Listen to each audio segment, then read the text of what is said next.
How to add myself to the stream.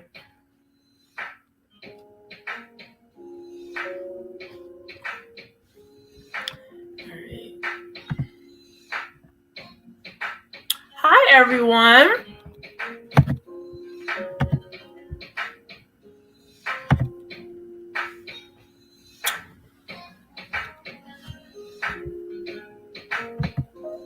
How are you guys feeling today? It is Friday Eve. We're going to set the tone too. Hey, Brianna. Hey, teacher for the culture. We going to let this thing, we live. We're going to let this thing fill up a little bit. We was running a little bit behind. I had some little technical difficulties. I'm feeling pretty good. I love to hear it. I love to hear it. Hello, Erlicia or Erlicia. Not sure. Sorry. Correct me if I'm wrong. How am I feeling? I am feeling good. Listen, for this show, matter of fact, you know the tissue? Thank you.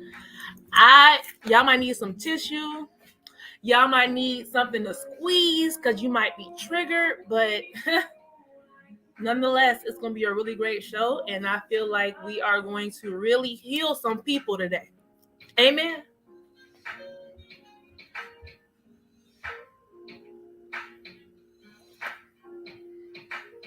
Hi, Denise.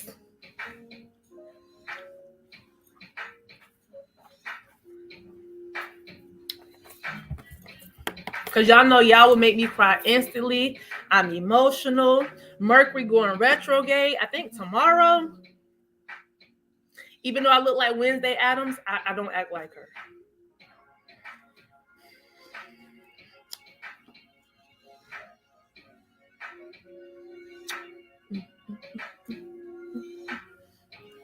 Give it a couple more minutes and we're going to start.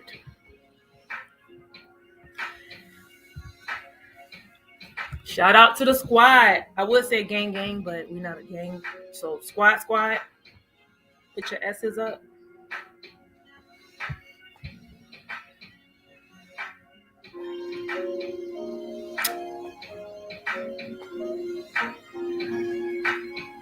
Y'all, this show, I've been praying about this show. I listen, it's gonna be so good. I can't wait. I ain't gonna put them on the. I'm not gonna squad. I'm not gonna put them on the. Hey, Shakita, that I love this song. Her voice is so pure. But I'm not gonna. My mother could not be able to make it for this show, but it's okay. We're gonna save her for next month's show, and I'll tell y'all about that later on.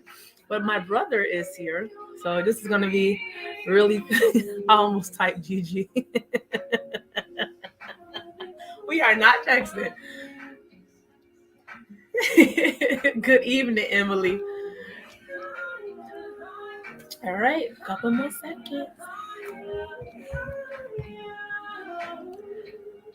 Good evening. Hey, April. Yes, very tired. Okay. I don't think I'm still adjusted to the time change. I'm just going to be honest.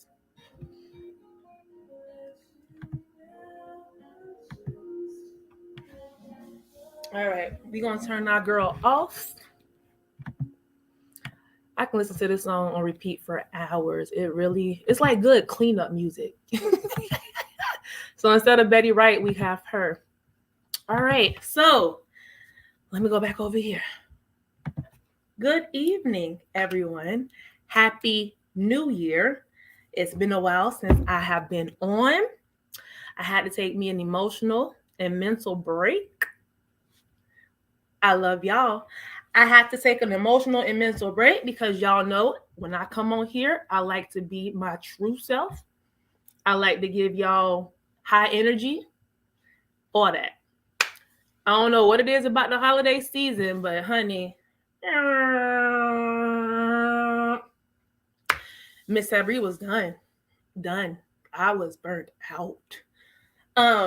So for those who do not know, this show is about mending broken families, broken relationships with your parents or your adults that raise you, your guardian, whoever. Those 2 holidays are coming up where we're supposed to honor them. And, some people like to buy gifts and take them out to eat. And some people don't get that from their children or the children that they raise. So I'm gonna tell you why. I'm gonna tell you why you probably don't get anything, from them. And it has everything to do with accountability, which I know people go like that when it's time to be accountable. I don't know why y'all scared of it. It's so beautiful, but I get it. I'm really feeling myself. Okay, anyways. So what we're going to do, I'm going to start with, I'm going to talk about children and what they need from parents. And then I'm going to talk about parents and how traumas and stress and everything else can hinder your ability to be the best parent you can be for your child. I know parenthood, guardianship hood, whatever hood where you are raising children is hard. Thank you, Karen.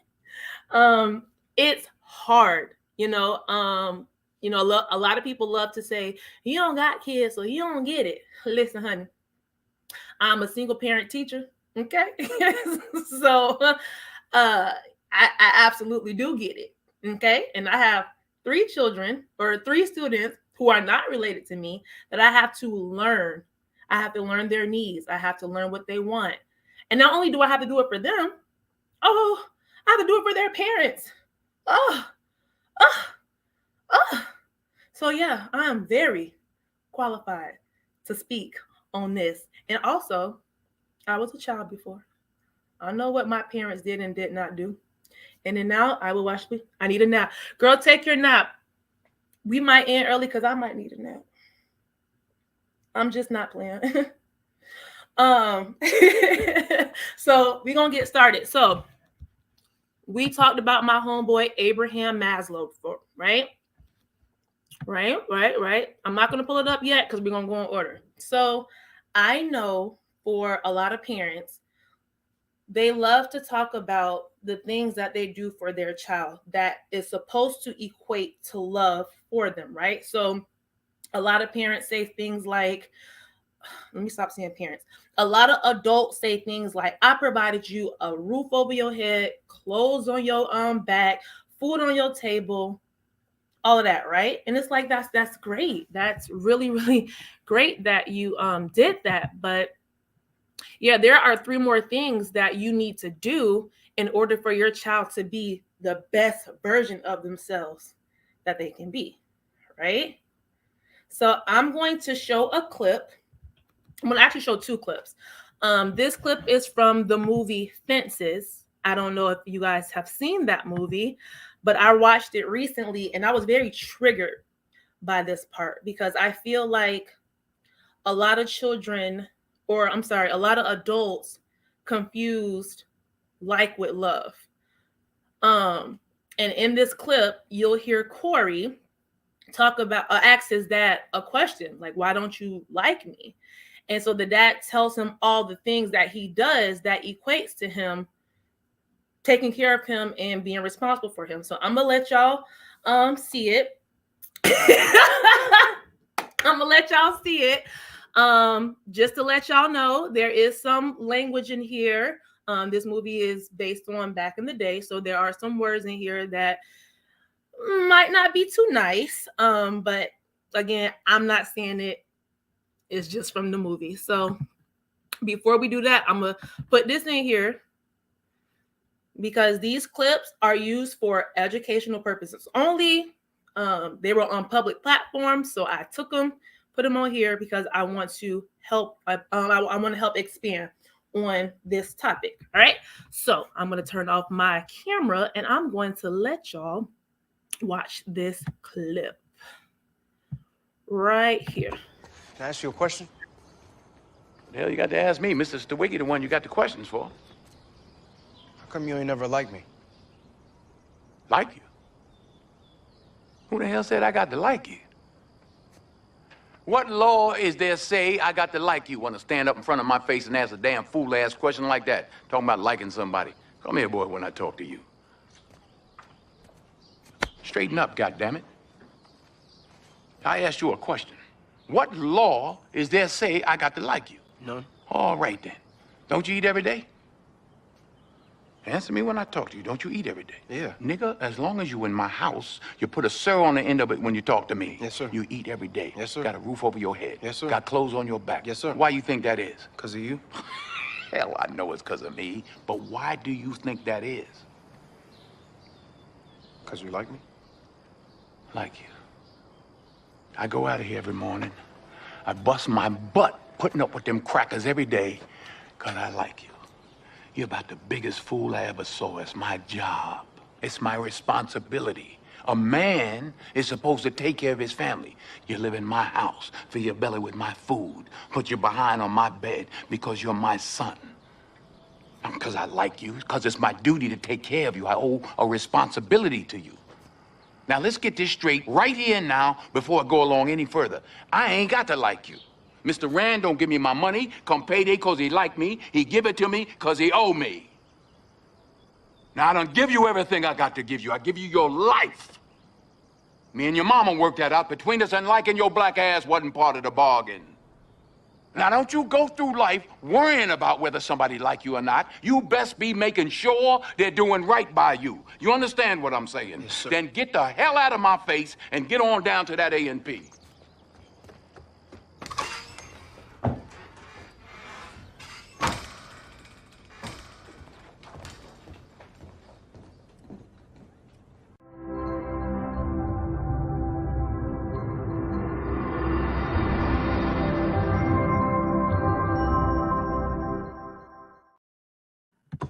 Can I ask you a question?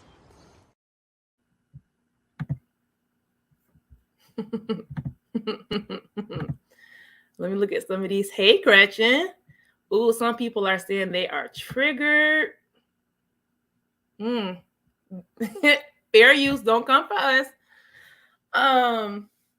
So yes, I don't know if you guys have seen this movie before, but Corey wanted to play football, and his dad, Troy, would not allow him to play football because he didn't want Corey to end up like him. So we're gonna get him. That's actually one of our next steps. Next needs. He didn't want him to be like him, and they went at it literally the whole movie. And spoiler alert, Troy ends up dying, and Corey basically said to his mom, yeah, I ain't going to that boy. I'm not going to his funeral. No, I'm good. I'm good on that. Right? So, you providing a roof over your child's head, clothes on their back, and food on their table does not really equate to love. That is your responsibility, like he stated, but that doesn't necessarily equate to love, which leads to our next need. Let's turn that off.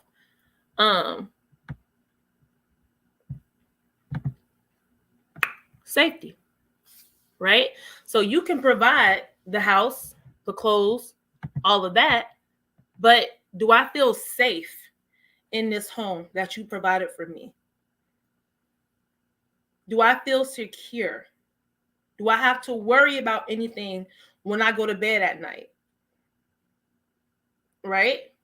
Nobody thinks about that. Do I have to worry about waking up to you screaming at me? Do I feel protected? Childhood triggers manifested in adult-child relationship. Let me tell you something, Ashley. We gonna get there. We gonna get there. Because a lot of people need to understand that these 4 basic needs, if they're not fulfilled, they roll over into adult life, adult relationships, parenthood, all of that. So we gotta start from the beginning, start it from the bottom, and we're gonna get there, right? So this is a clip that I saw on Twitter, and it's very short, but it bothered me to the point where I was just like, are you for real? So we're talking about safety, right? I don't know if you guys seen this or have known people to do this, but I'm going to show you this clip of this little girl. After 10 days of reflection, we came to the conclusion that we all make mistakes in this life and forgave our boy.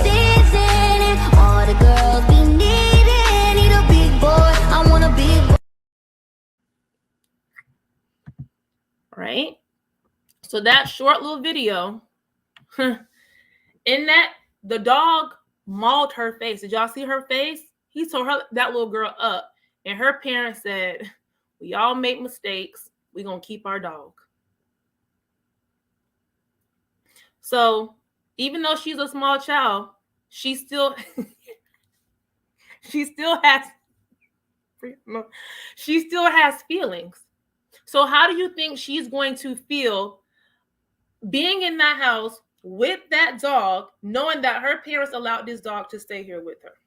Just how many people think the little girl gonna be like, yes, the dog stayed, I'm okay, I'm alive, face a little toe up, but it's all right, that's my dog, literally. Right? I want to call the police, but I can't because it's not my decision, and people do this all the time. All right, so that's the second thing. The third one, in my opinion, is the most important when it comes to needs that children need, right? And I'm going to show you. It's this one. No, that little girl not going to forget them. She's going to have scars forever. She's going to have scars forever, and or she might be scared of dogs moving forward. That is trauma. You're right, Queenie. That is trauma.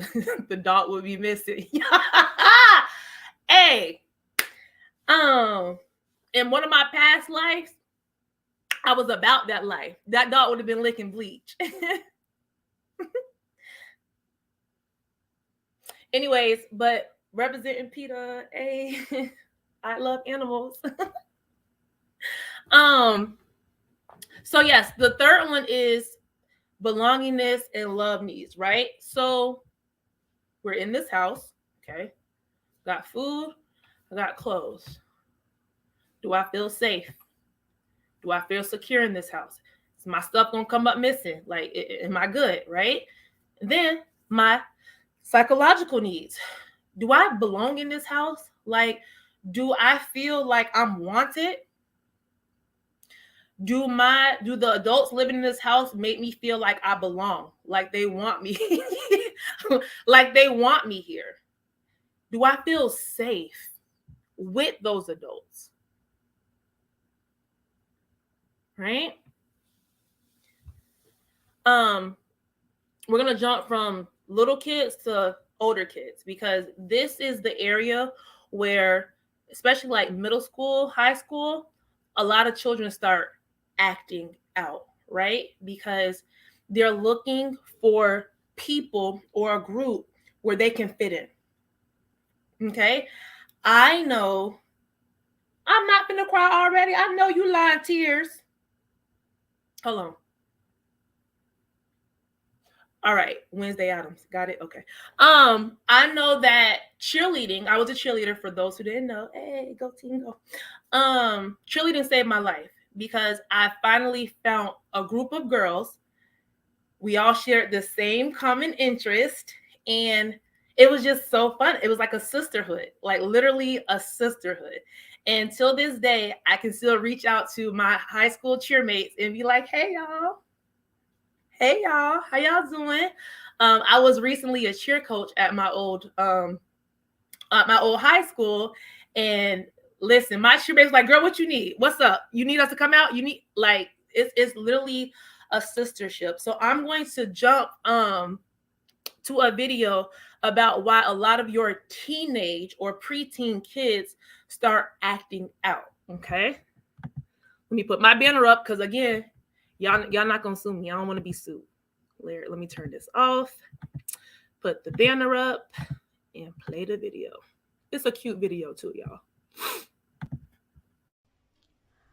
I want to feel at ease when I go to school. I want to fit in. I'm never a part of the in crowd. I'm always just on the outskirts looking in. I want to be a part of the action for once and not be so in my head. God, I hate being shy, and I hate how everyone seems to have me figured out.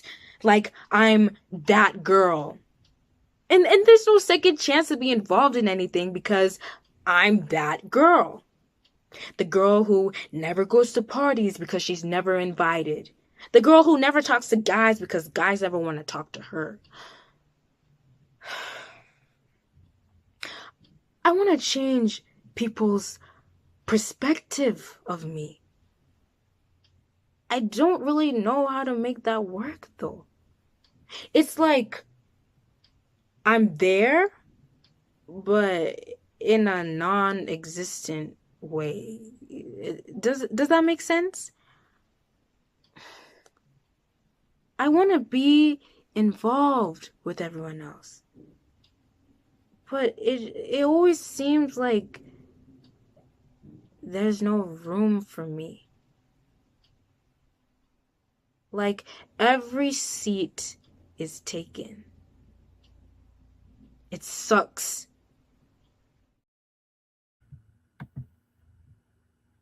Isn't that good?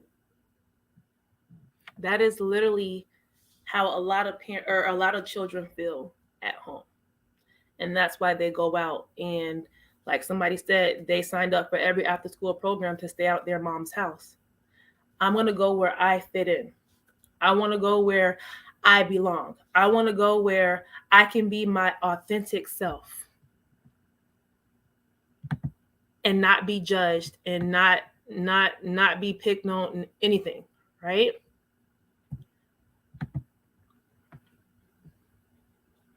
This is what belonging means.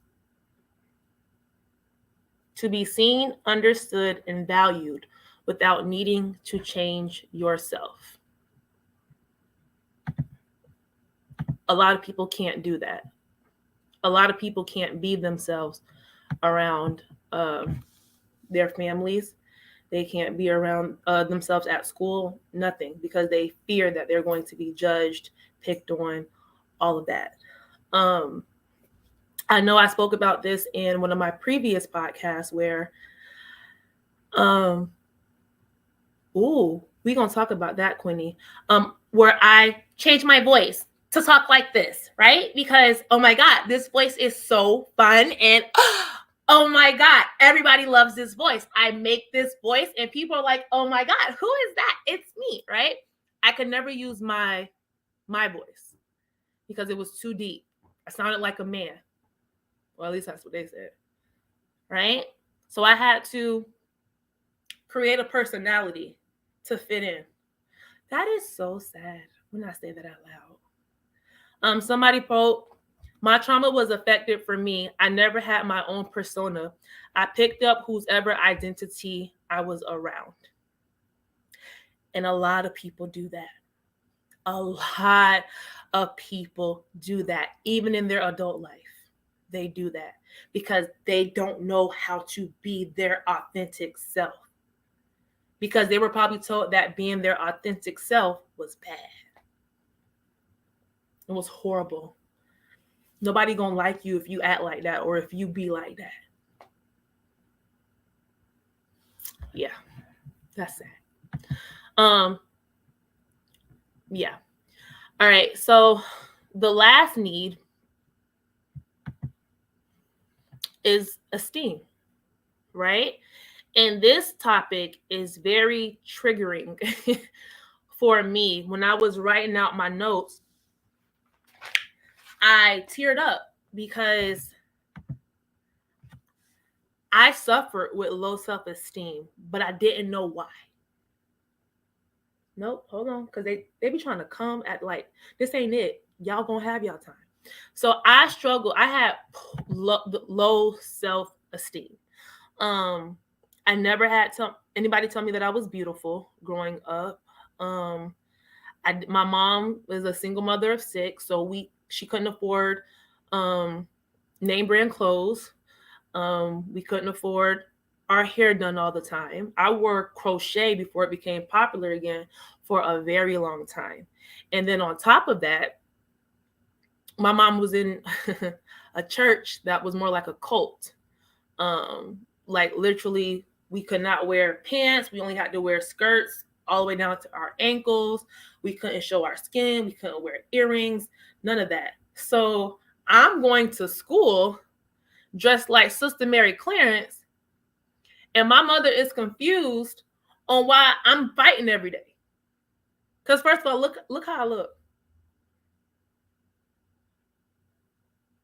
I'm in PE trying to play kickball with a jean skirt on that's to my toes. Make it make sense. But we're not going to talk about religion. That's a whole other conversation, right? Another thing for me is, let me pull it back up. The feeling, prestige and feeling accomplished, right? So for those who do not personally know me, a month before my 28th birthday, I purchased a house.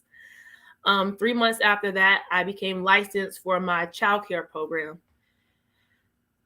And then, let me see, a year after that, I graduated college the first time. A year after that, graduated college the second time. And then this year, I'll be graduating college again with another degree. Well, a degree in early childhood education. I actually have my bachelor's. But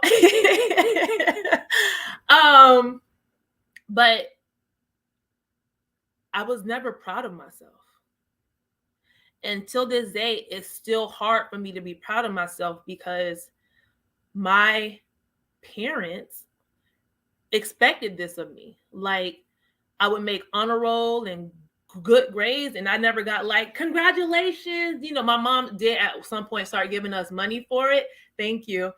Start giving us money for it, but then she stopped because she was like, y'all are expected to make good grades. Like, I'm not going to reward you for something you're supposed to be doing. So a lot of my accomplishments, I felt nothing for them because it's what I was supposed to be doing. Like, you don't award a fish for swimming in the ocean. It's what you're supposed to do, Mr. Fish, you know? So that is something, thank you. That is something that is hard for me to do, especially like compliments. Like, I say thank you, but it's just like, I want to give you back another compliment because I don't know how to take them. I've never received them. Right? It's really sad. But I'm learning. I'm in therapy, so I'm learning. So thank you all that are complimenting me. I really appreciate it. Thank you for acknowledging me and seeing me. So on top of these needs that children need, there's also stages of development. And this is another one that's really, really hard for kids because these stages, they build on top of each other, right? And then some of them, if you don't get it, that can really affect your child moving forward. So I'm going to show you this, my homeboy, Eric Erickson. He created this. Show it. Right? So these are all we don't know how to be celebrated. A lot of Black women don't know how to be because we're so used to, you so strong, you got this, you independent, you this. I don't want to be in my strong girl era no more. I don't want to be in my heart girl era no more. I want to be soft. I want to be feminine. I want to be. Hang on, Quinny, it'll be here. It'll be here when you come back. We don't delete these. I want to be pure. I want to be able to trust people. I want to be able to lead somebody. Bye, Quinny. I want to be able to be led by somebody. I don't want to always be Harriet Tubman. I don't want to be the conductor. So with these stages, they're from birth to death. And I feel like stage 2, which is the 1 and 3, between 1 and 3 year olds, the word autonomy.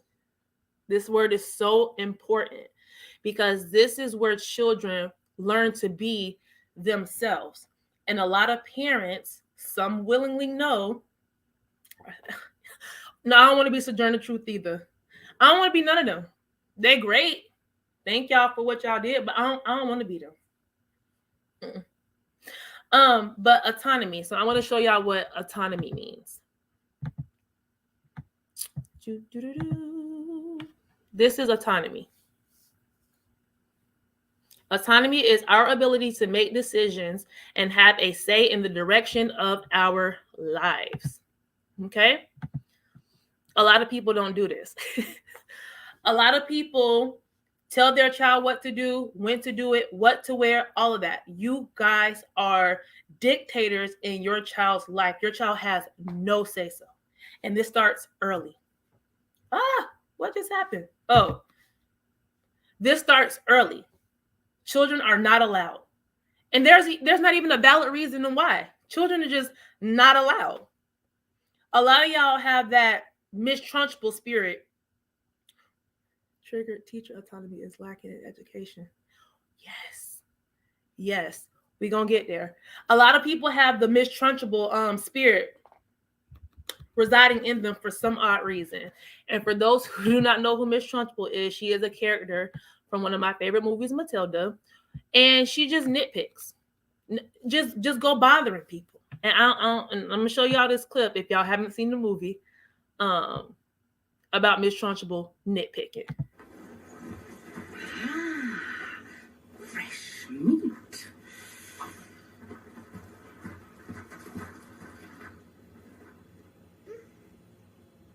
Amanda Thrip. Yes, Miss Trunchbull. What are those? What's what, Miss Trunchbull? Hanging down by your ears. You mean like pigtails? Are you a pig, Amanda? No, Miss Trunchbull. Do I allow pigs in my school? My mommy thinks they're sweet. Your mommy is a twit. You'll chop those off before school tomorrow, or I will come around. But, But. did you say but? Never so. But. I'll give you but.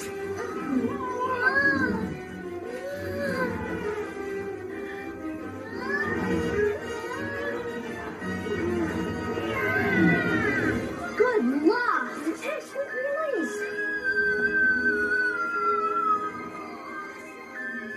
Think she'll make the fence? It'll be a close one.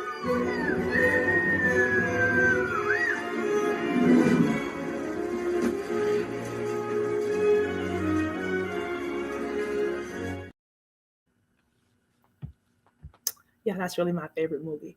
But that's how a lot of parents are. Their child will be doing something and they'll just start nitpicking. Why you got that on? Take that off. That don't even match. That look a mess. You look a mess.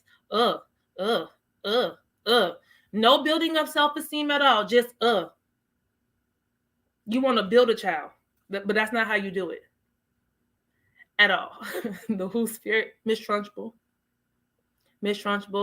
And I'm pretty sure Miss Trunchbull grabbing that little girl by her pigtails and swinging her is justified because she felt disrespected, right? Since a lot of people think when children disrespect teachers, the teachers can beat them up.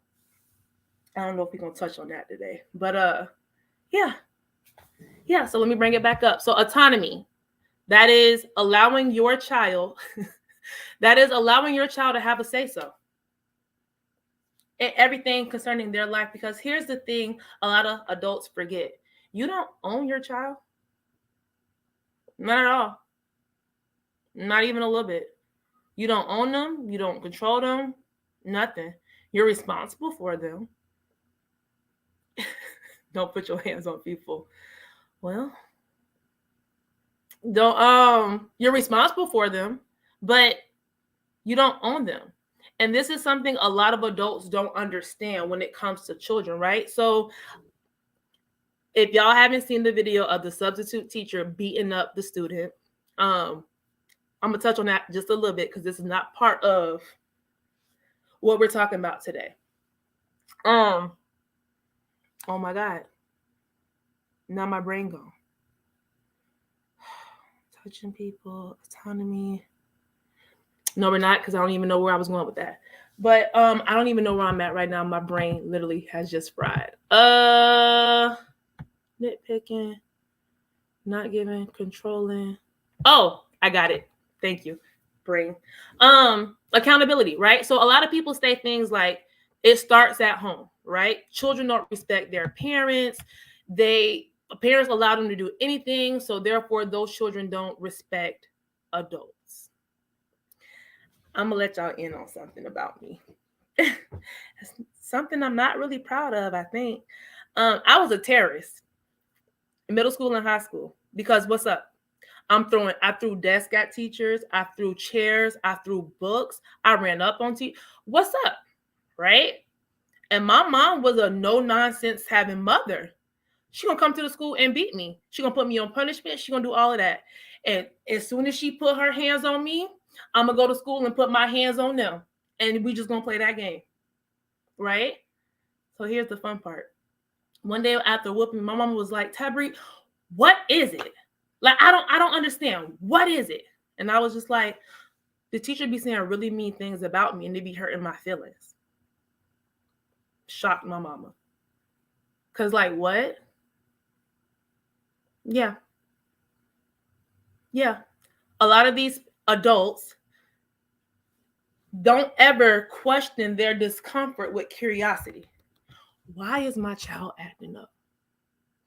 What is going on? My child don't act like this, really.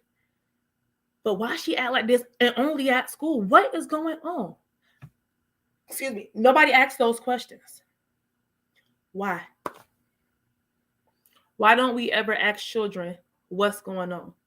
And or why don't we ever believe them when they're talking to us? Which goes back to one of our needs.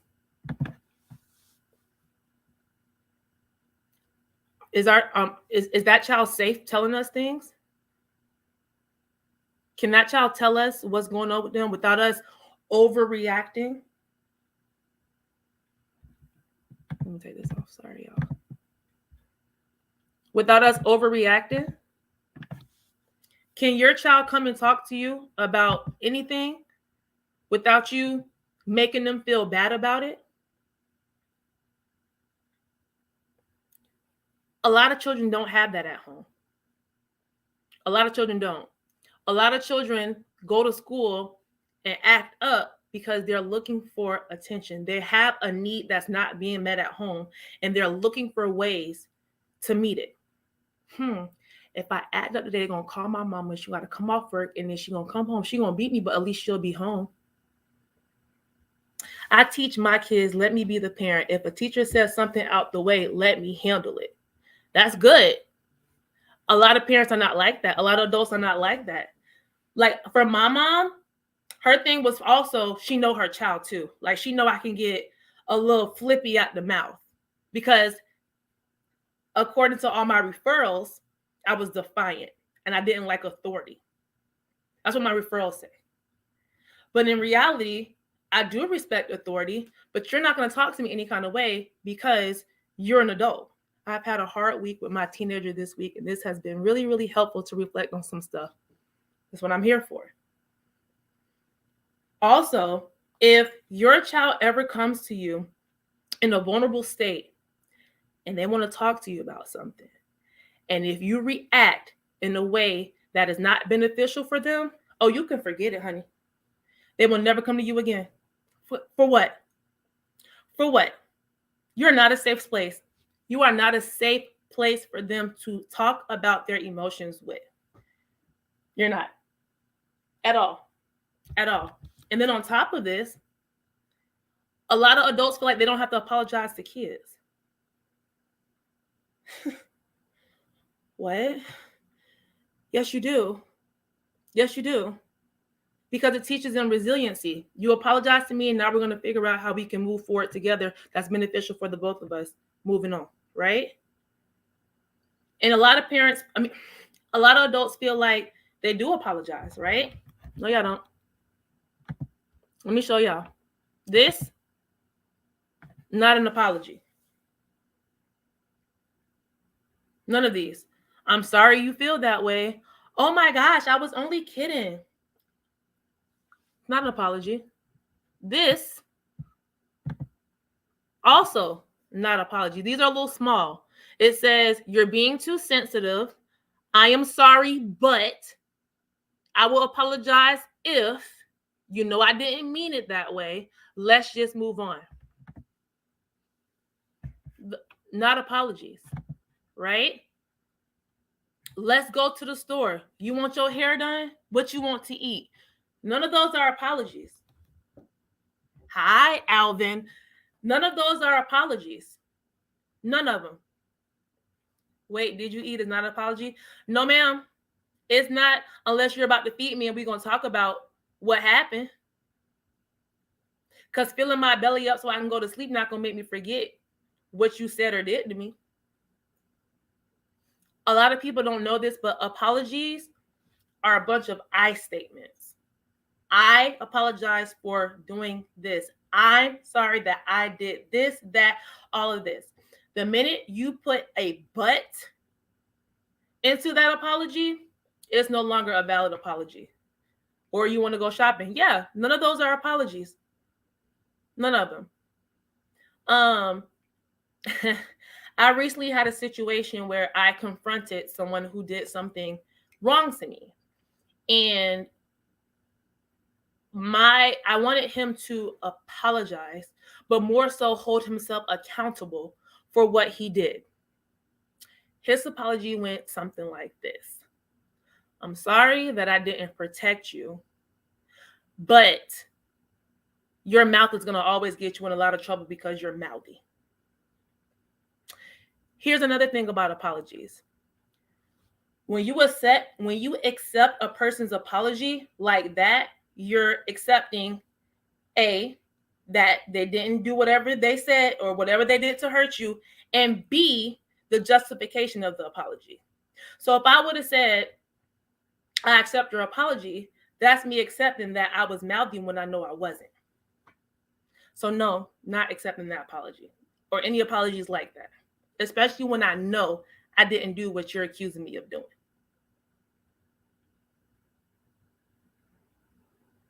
Right? So let me see if I can pull up the link. There is a quiz that you can take to see what your apology language is. Mine, if you haven't guessed it, is accountability. It's accountability. Hold yourself accountable for what you did to me without blaming me. And if I need to apologize for you, that's going to be a separate conversation, not all at the same time. I apologize to you if you apologize to me. No, I'm not doing that at all. And also, a lot of adults like to harbor onto things. So then when a person complains or, shares their gripes about it, then they'll be like, well, you did it. When you did that, I ain't say nothing. It didn't bother me when you did it. So why you tripping? Because I did it. Your couch looks extremely comfortable. Nicole has fallen asleep on my couch, y'all. So accountability and change behavior. It all goes hand in hand. For me, I don't think I put it in here, but my expressing regret, 0%. Because don't express that to me. Because in my opinion, you did what you did because that's what you wanted to do. You don't regret that. That's just me. Might be different from everybody else. All right, back to kids. Also, on top of apologies, a lot of adults and children have a disconnect because a lot of adults feel like they can do a one-size-fit-all when it comes to raising you regret getting caught. Yeah. or you regret that it made me feel some type of way. You didn't think I was going to take it that way. I did. But a lot of adults do a one-size-fits-all when it comes to raising their children, especially if they have multiple children, right? So for me, what my brother and sister needed from my mom and or my dad, we have separate dads, is completely different. Like I could have had a sister that needed word of affirmation. I don't need that. I need quality time with you. So if you have multiple children, you cannot do a one-size-fits-all. You cannot have a one-size-fits-all when it comes to this. You can't. You have to really figure out what it is that your child needs from you to show that you love them. And I'm going to show you guys a quick little video on what love languages are. Give me 1 second. Right here. We want our children to know that we love them. But sometimes children of even the most loving parents don't internalize that love. That's because children feel loved most when love is expressed in their primary love languages.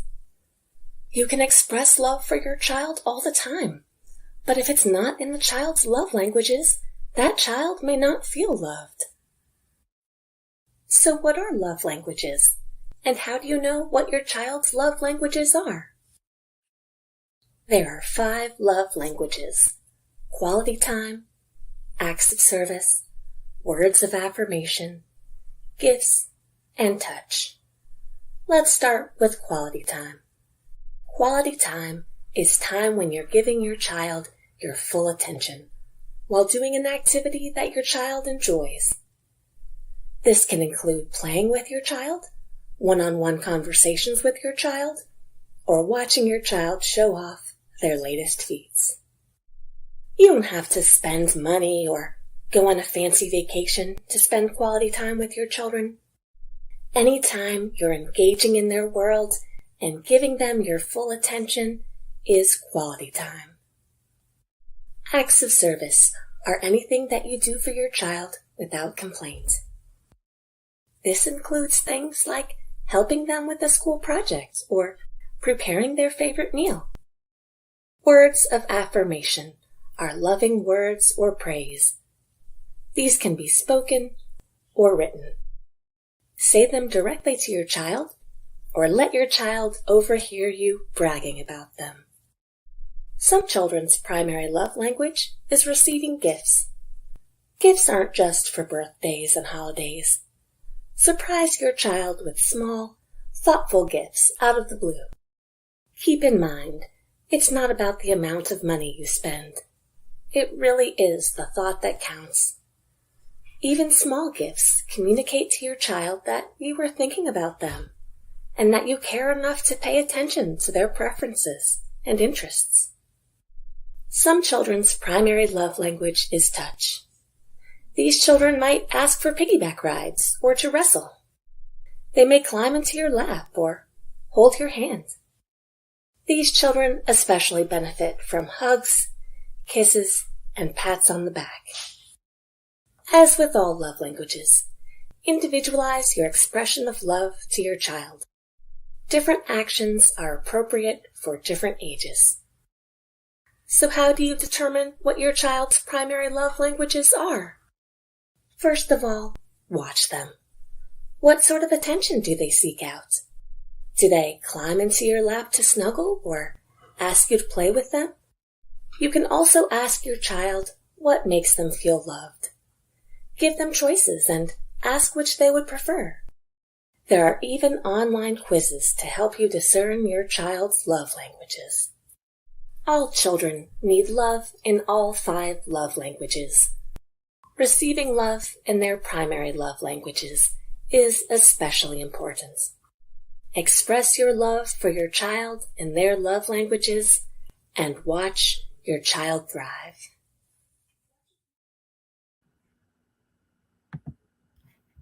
What y'all think about that?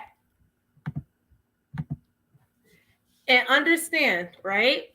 So we may be adults, but we were once children who needed these things from the adults that we grew up with. So this isn't just for kids. You, as an adult, you can take this too to see what is your love language, right? And a lot of people don't understand that your love language is yours. Courtney, don't cry. Your love language is yours. It's how you want people to love you, not how you love people. Because you can't love people the way you want people to love you. That we don't do that. We can't do that, right? So we're going to go into something. Not my computer dying. Can you plug it up? We're gonna have to turn off this light. Hold on, y'all. Hold on.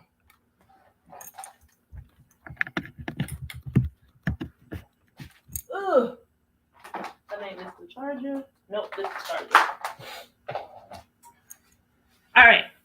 Can y'all still see me? Cool. A little weird, but we here, right? So now we're gonna get into when I found out my love language. It all makes sense. It really does. It really does. Oh, I know I can show y'all comments. Okay, I'm gonna do that from now on. Okay, so now we're gonna get into something else, right? So if you were raised in a household with multiple siblings, right? Sorry, I wrote that wrong. Just because you were raised in the same household with somebody does not mean you guys were parented the same. You might have been in the same household, but you were not parented the same. So what I'm going to do is I'm going to invite my brother, my big brother in here, and he really sized me with this ugly hat on, but I'm gonna let him be great. Not really. I'm gonna get my hat in a second because he really tried me. I'm gonna invite my brother in here. His name is Mark. He is the head JV football coach at Largo High School. He is also the campus monitor at Largo High School. And I'm gonna have him scoot on over, and we're gonna talk about how people can be in the same household and be raised completely different, how they needed different needs met and everything like that. So without further ado, here comes my brother.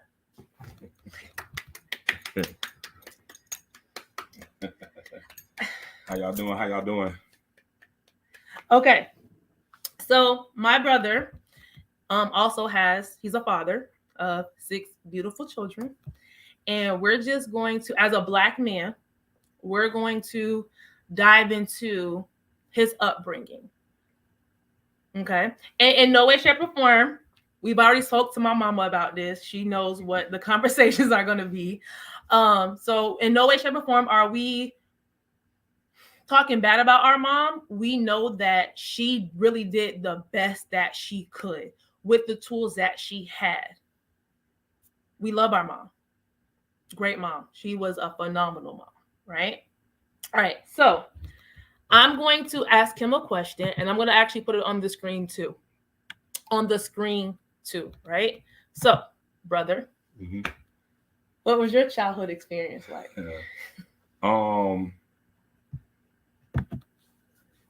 My childhood experience was pretty decent. I had pretty much the basic. I had somewhere to sleep. I had food. I got to go outside, play, do whatever I want to do, and I was pretty much chilled with that. It wasn't nothing crazy in the house. We didn't go through all that ups and downs. It was just a single mom trying to do the best she could raising her kids. Okay. Were there any needs that mom or your dad didn't meet for you? As far as needs, my dad was never there for me. And mom, I didn't really know what I needed. I mean, I had the basics. So, I mean, that's I was fine with that, because of me not knowing what I need. I just kind of went with the flow, if that makes sense. Okay. Were you allowed to express yourself vocally or emotionally when it came to your feelings? Emotionally, not really. Vocally, a few things I did talk to mom about. She just kind of like, she had answers, but she didn't, so it was kind of like, okay, I hear you. But then again, it's just like, okay, figure it out. So I just was like, okay, I mean, what am I supposed to figure out? I'm just, okay, you just yelled at me, and okay, what is there to process emotionally? Well, maybe I got to toughen it up. All right, well, whatever, go back to the room. Yeah, I'm happy that you said that. So a lot of young Black boys are taught early not to express themselves emotionally. If you do that, you gay, you a punk, you soft, you all of this, right? I'm all of this because I'm human and I'm experiencing a human moment. Feelings don't make me queer or anything like that. It makes me human, right? So I'm gonna put a little bit of my brother business out here. My brother had an anger issue. And I won't even say anger because that's what people love to label people as, anger, right? Because I was also labeled as angry. I had to go to anger management classes because, like I said before, I threw tables and chairs at teachers because what's up, right? But deep down, sorry y'all, my mind's flowing as I'm talking. Deep down, I wasn't angry at all. I was a lot more things than angry, right? So I'm going to pull up. I'm going to pull up this picture, and so y'all can understand when I say people are more than angry, right? My therapist actually showed me this. Oh, that's really small. So this is the angry iceberg, right? So underneath this iceberg, you're angry, right? But really you're not. You're overwhelmed, you're depressed, you're sad, you're hurt. You're so many more things than just angry, right? So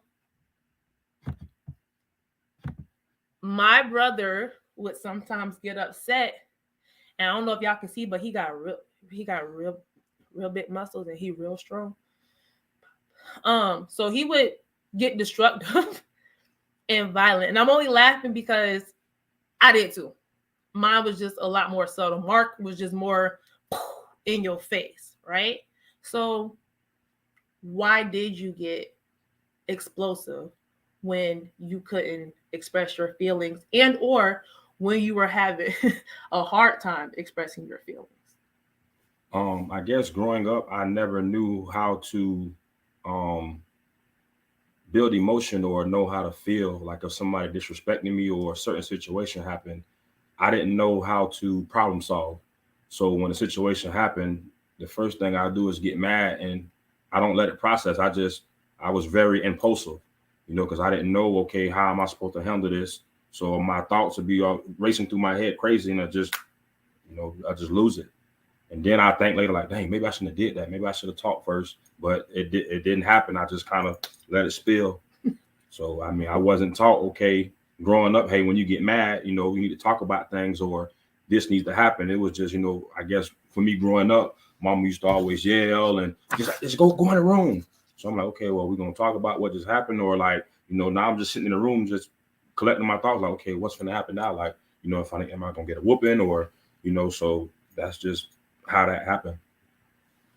So a lot of adults gaslight their children. They stonewall them. They give them silent treatments, right?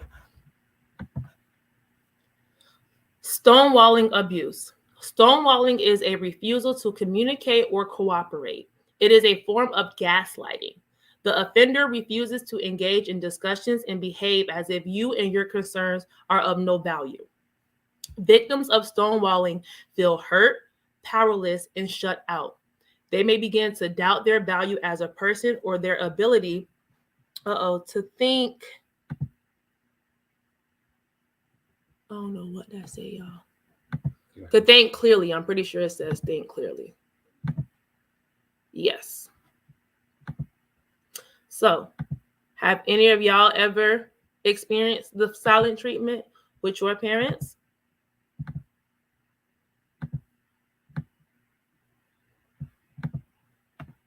Anybody?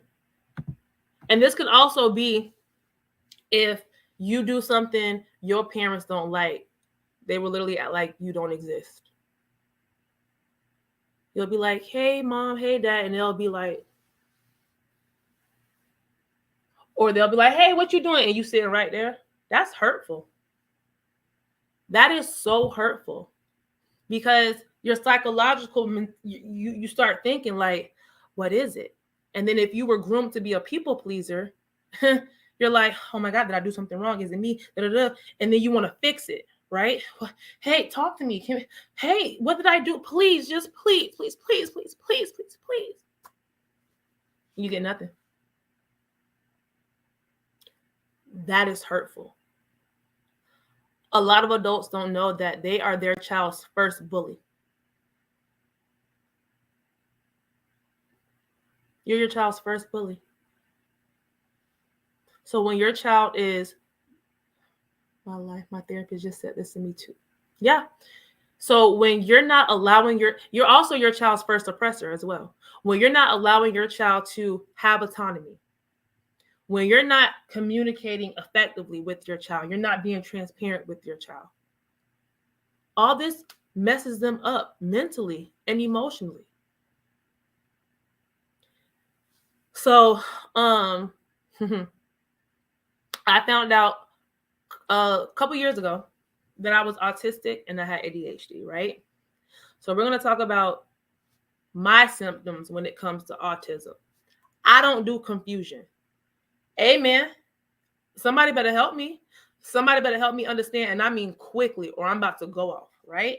So if you're stonewalling me and giving me the silent treatment, I'm like this. Very fidgety, very antsy, because hey, what's going on? What we doing? Hello? Hey, call me, text me. Hey, right? And then we have no way of expressing ourselves. We don't have anybody to talk to. We don't know. So internally, we are literally like a hot mess. A hot mess. And it's sad because when you get that growing up and you don't find a healthy outlet, it flows into your adult life.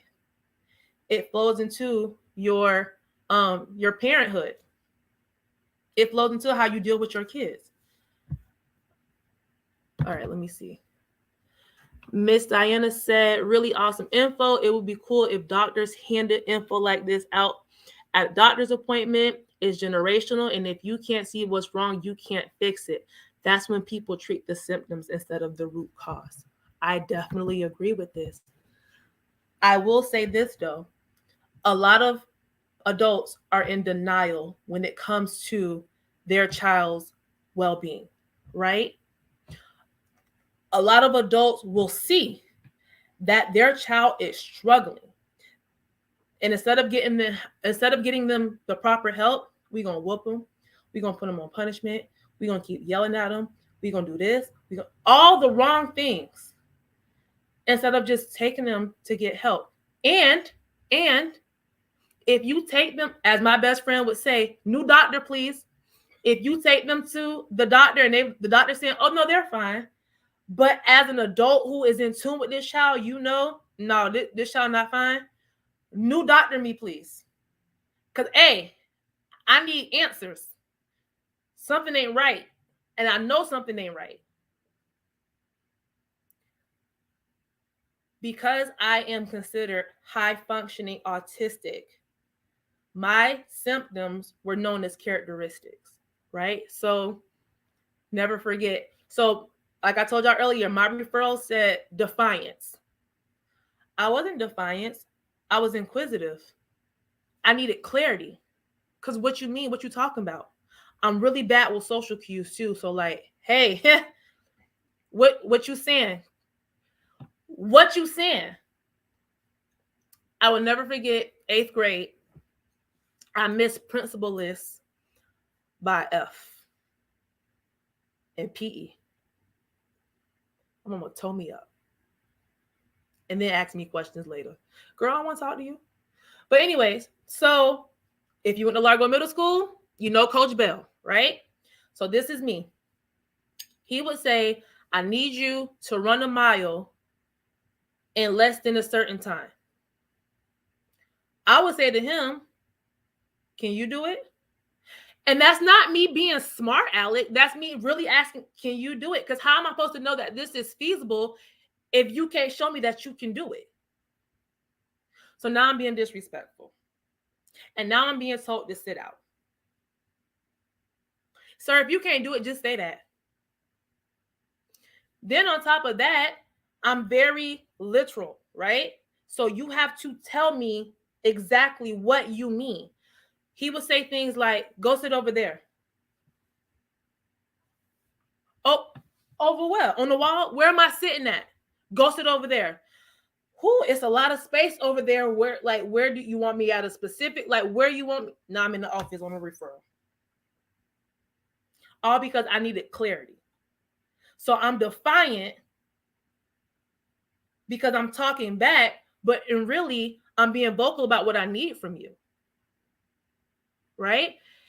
I'm going to also put this up because a lot of adults misuse words. Uh-oh, did I not bring it up here?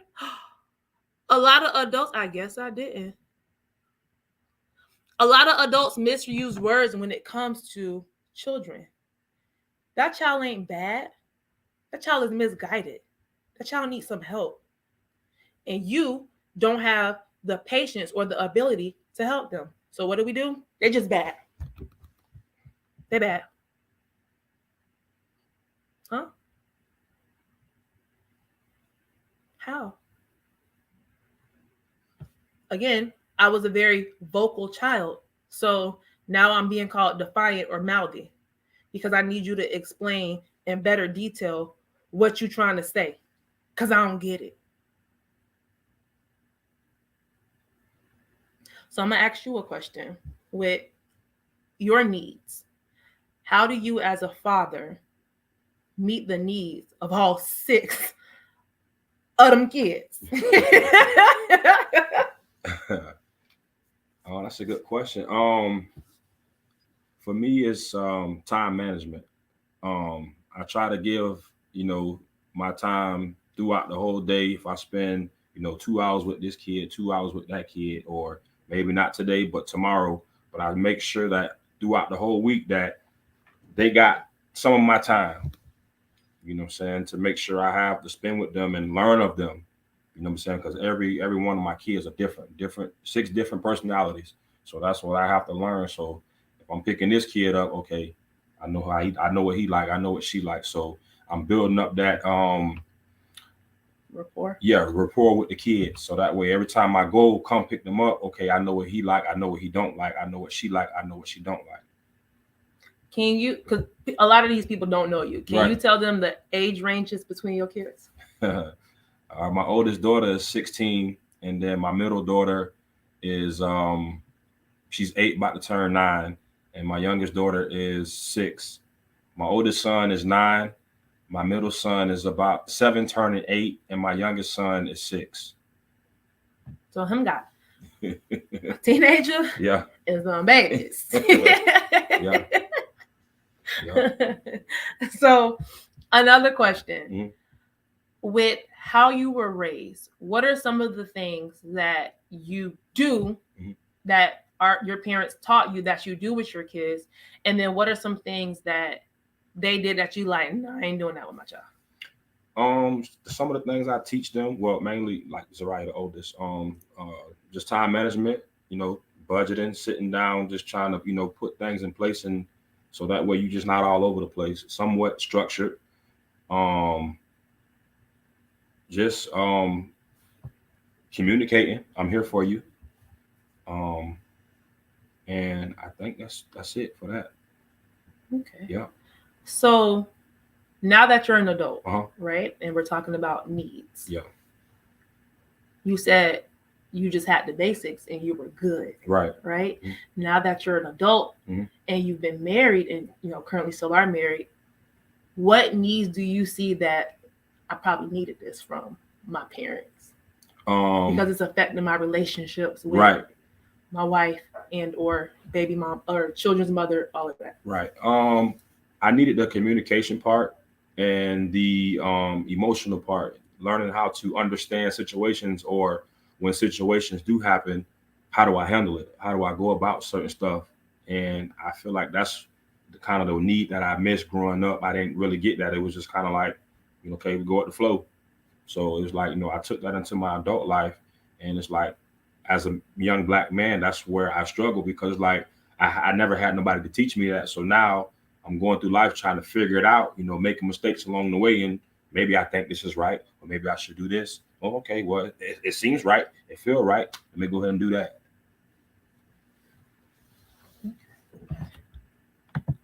I'm going to show a video, and I want you to watch it, and I want you to tell me if this is something that you could have done as a child that would have helped you out. Oh, snap. Right here. You're angry, right? You're throwing things. You can throw things if that's going to help you calm your body down. But not those things. Those things were not appropriate for throwing. The big rock. Throw it.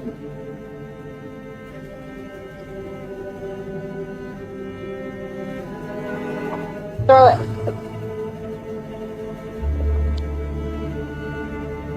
That feel good?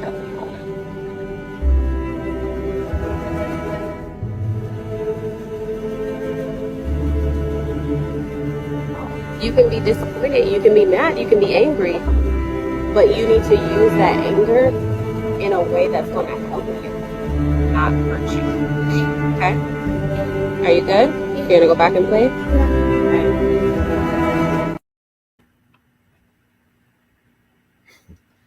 Need a tissue? I'm good. Okay. That's good. That was good? Yeah. Is that something you wish you would have had? Yeah. Yeah. I mean, even from both sides of my parents. Like I say, I would have never known what life was like, with Dad, because Dad was never there. So it's just like everything was on Mom. So, I mean, I know she did the best she could, but it's a lot of things that I needed from a male's perspective, because now I'm an adult male myself. There's a lot of things I'm like, okay, and that's why I dropped the ball at, because I mean, I get into a certain situation. Oh, what do I do? So, so something that I do in my program, if I have a student that is in a mood, right? They want to hit or they're ripping things, I allow them to. You can go hit the wall, go hit the pillow.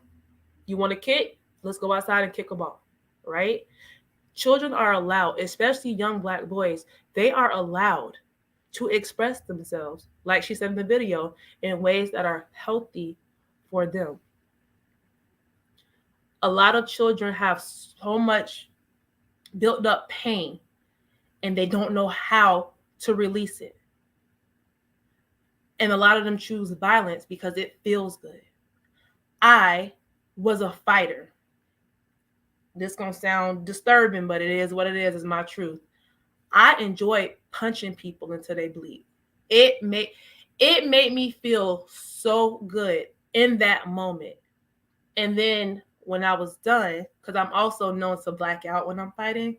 So when I'm done and I come back to and I see their face is bloody, I'm like, dang, I did that? But I don't know what else to do. If you're bothering me and I'm telling you, hey, please leave me alone, and you keep, that switch gonna go off and now look at you. I'm sorry, that wasn't meant to sound funny, but like it is what it is. Shantae Douglas said, some parents are so stuck in ways. Ooh, nope. Yes, this one. Yeah, that's it. Oh, it looks smaller. Some parents are so stuck in ways to even appreciate a video with this content. Yeah. And we're about to start talking about these parents, right? Because I just talked about children. And I don't know if y'all know this or not, but children grow up to be adults. And if during their childhood, these needs were not met, these developmental things were not met, they grow up to be broken adults. And a lot of these adults grow up to become parents or providers to children. And they are the most toxic and unhealthy adult for these children. They can't guide them. You can't raise this child. You are horrible. You need help. You need therapy. You need healing. And I know a lot of people are so against therapy, right? Because ain't nothing wrong with me. Actually, everything is wrong. It made me, can I tell them that you? Mm-hmm. It made me very proud when my brother told me he sees a therapist. Right. And this ain't one like on YouTube. He actually go and talk to somebody. I cried because that is a really huge step that a lot of people are scared to make, not knowing that that decision can literally change their lives. I've been in therapy for 6 years come November. And man, if y'all knew me back then and y'all see me now, completely different person. Completely different person. And I'm thankful that I was able to heal before I had kids, because that is the last thing I want, is to introduce my children to trauma because I'm hurt and I'm broken. Okay. So now we're going to talk about these adults, right? So a lot of adults have a lot of unmet needs. So therefore, they don't know how to maneuver in life. I can't teach my child how to be emotionally intelligent because I don't know how to do that. That wasn't taught to me. So that's something we just gonna not do when it comes to my child. Hey, you can come to me for anything else, but them emotions, figure it out.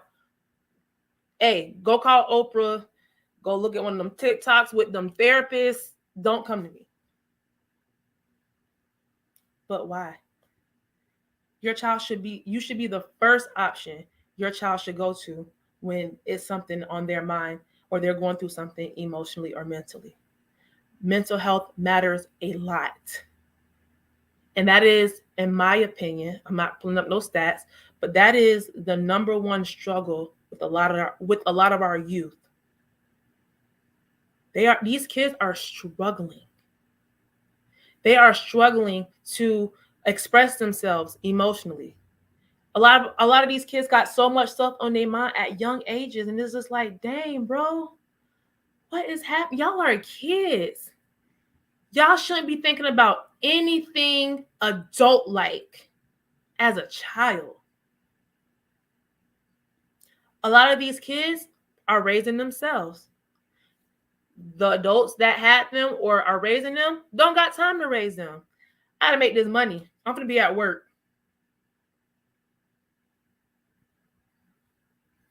I'm about to go travel. I'm about to go. You got it. You got it.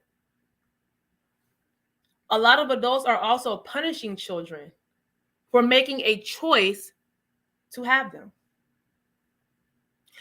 Well, I got pregnant with you and I didn't even want you. So, but I had you and I didn't even get a chance to even live my life because I had to take care of you. Baby, that was a decision you made.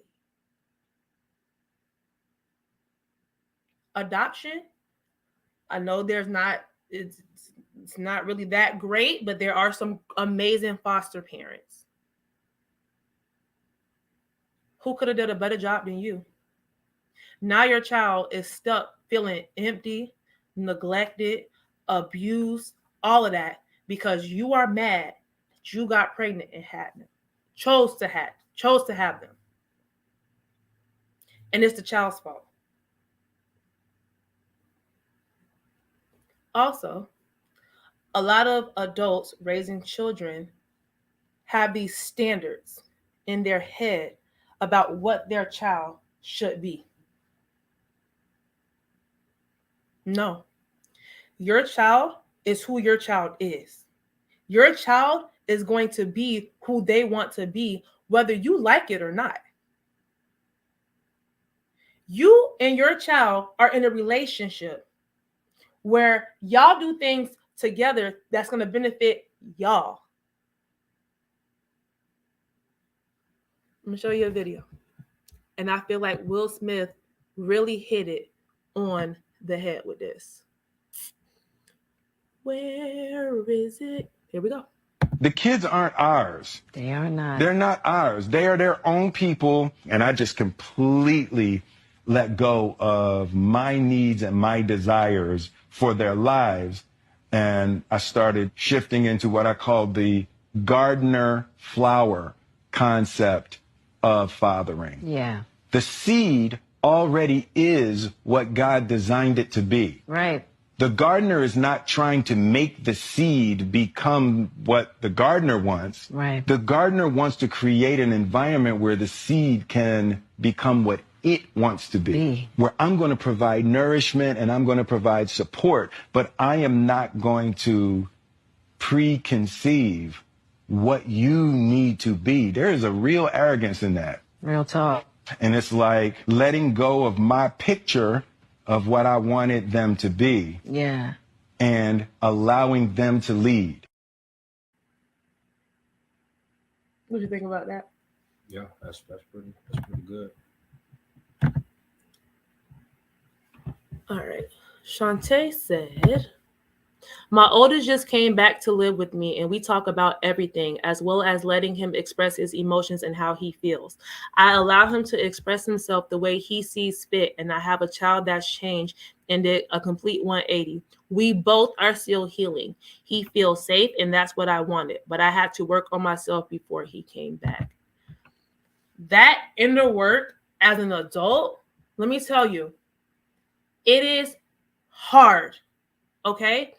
It is hard, especially when you are doing your best to break these generational curses and these horrible traditions that were passed down from generation to generation, right? It's hard when you don't have your family supporting you with these decisions, right? So I don't believe in whooping kids. I don't. I grew out of that. Like, there is no need for that. Thank you, Kimberlyn. There's no need for that. But then you have people that take their kids around their family and say, I don't whip my kids and I don't yell at them. You don't got to do all of that. And then, well, don't ever bring your kid around here and your kid this and da-da-da-da. Okay, cool. You'll never see my child again. And that's on God. That's on my mama. That's the inside joke. Brianna get it. But yeah, and I'm going to show y'all that, well, it's hard removing yourself from dysfunctional families. When you are from a dysfunctional family, trying to explain the dysfunction to the people who are still dysfunctional is not a wonderful use of your time. When you are ready to change, other people may not be ready. And so sharing with them what you've learned, what you've read, it can be quite offensive because they're not in the same space as you. Meeting people where they are. This means accepting, sometimes tolerating if you want to stay in a relationship, but certainly not trying to change people when they have shown you they are not ready. You have to take what you've learned and apply it to yourself. Hopefully you are such a wonderful, shining example of what some healing can do that they will start to want to be like you, but you cannot change them. Facts. This is a conversation I had with a family member last month. I said, I feel like I have outgrown, they're not ready to receive it. I feel like I have outgrown a lot of the women in my family because they are still on toxic, I don't know the word, but they're still choosing to be toxic. They're still choosing to be unhealthy. They're still hey, I that's not me. That's not me. That's not. I can't. I don't function like fighting and drama. Hey man, I live a very peaceful life. Don't call me with that. I'm gonna hang up on you. I'm gonna hang up on you. I'm probably gonna block you too, because don't call me back either. They're not ready. They're not ready. And then some people start changing and their family starts turning on them. Oh, she thinks she's too good for us. Oh, she thinks she all that. I am. She thinks she better than us. I am. And it's sad because we love our families, right? But as an adult, you sometimes got to create a whole new family for yourself.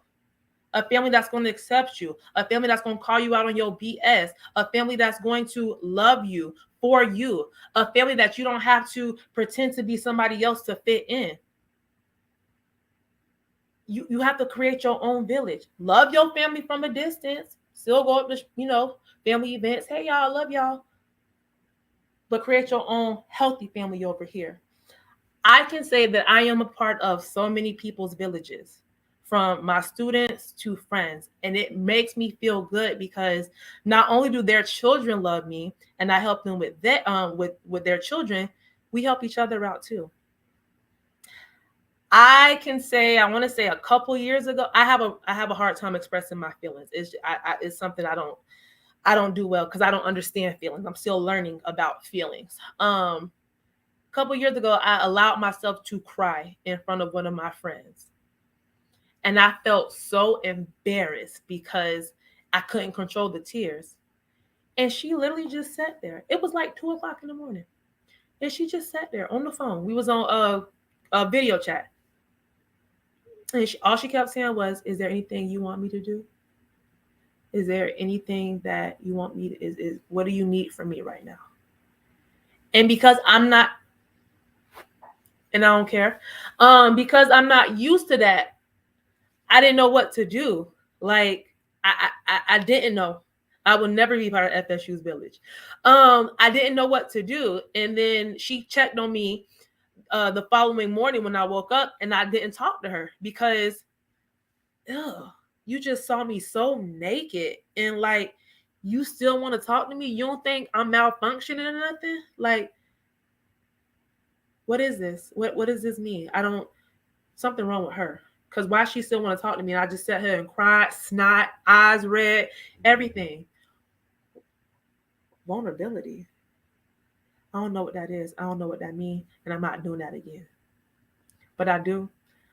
And it's funny because I'm an empath.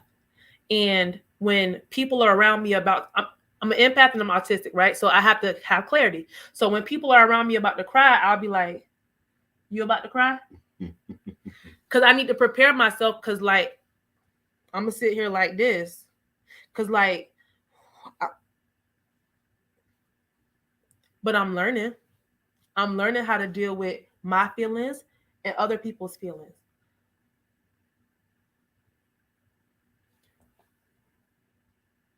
Yes, Kimberly said they're not ready to receive it. Our responsibility is to ourselves. At some point, you make the decision to heal yourself. You can't keep blaming your childhood, your mom, your dad, your aunties, your uncles, your teachers, none of that. You have to make that decision, because at some point you have to hold yourself accountable for allowing yourself to still want to be toxic or unhealthy. You do. I have another video I want to show for, the parents who still think that providing shelter, food, and clothing is the best that they can do. That's what parenting is. Give me 1 second. We did the best we could raising you. Y'all beat me the fuck up every day. That's your best? You was a bad seed. Ain't no such thing as a bad seed. But you damn sure got bad fucking farmers. We gave you everything a child needed. Food, water, shelter, clothes on your back, and it's the thanks we get? Ooh, but hold up, wait, mama. Let's not stop there. There's more on the list of great things I got. You know what I'm saying? I got my arm broke for stealing candy out the damn store. I got hit in the back of the head with a goddamn bottle because I was, talking too much. No, hold up. You remember when I told you I was gonna unalive myself because I was depressed and didn't want to be here no more? What you say? Nope. You said if you would have really wanted to take yourself out, you would have did it already. Depression don't exist. I don't remember that day. And you know what else is crazy? It's crazy how you only remember shit that help you out. You got black spots in your brain, but they only black out the parts of your life where you was fucking up. You had a roof over your head. You had an iPhone. You had socks. You had clothes. All right then. When did you teach me how to use my thoughts and emotions? Did I have emotional support? Mental support? Oh, they was out of that shit at the parents store a couple years ago, huh? If your life was that bad, why you didn't just run away? I tried. But guess what happened? Y'all caught me, brought me back home, and beat the color off me. I don't remember that.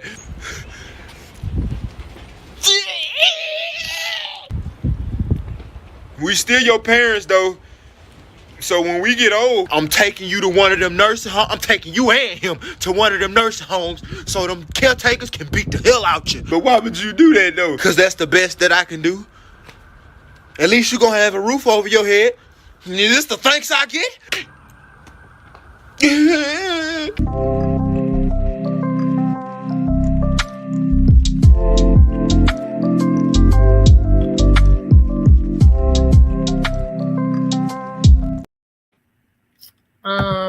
Somebody has a question.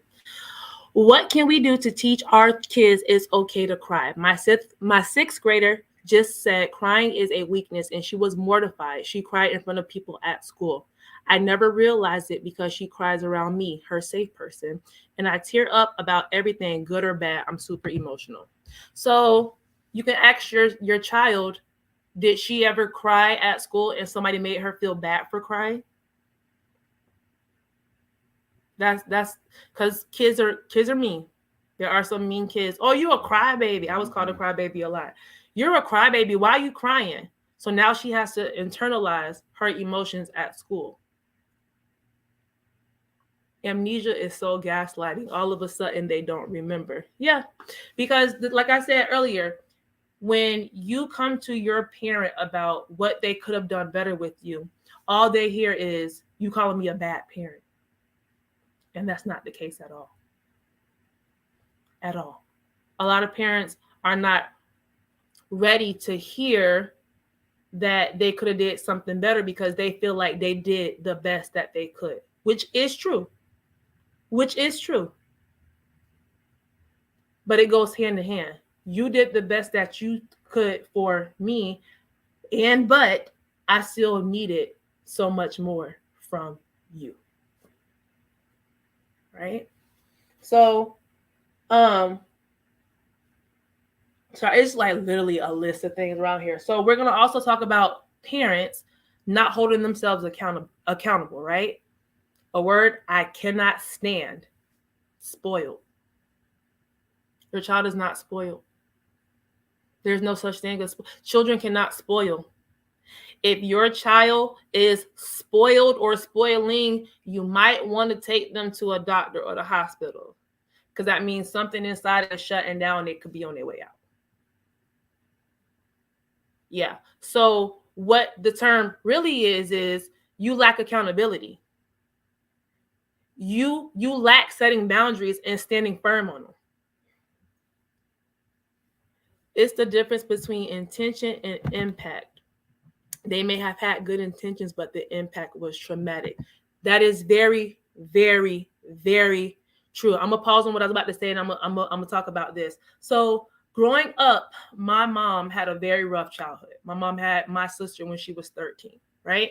So my mom's version of doing better than her mom was making sure that her children were knowledgeable about sex, that we were protected when it came to sex, and that nobody could sexually assault us. Because my mom was molested, my mom was raped, my mom, like I said, she had a really rough childhood.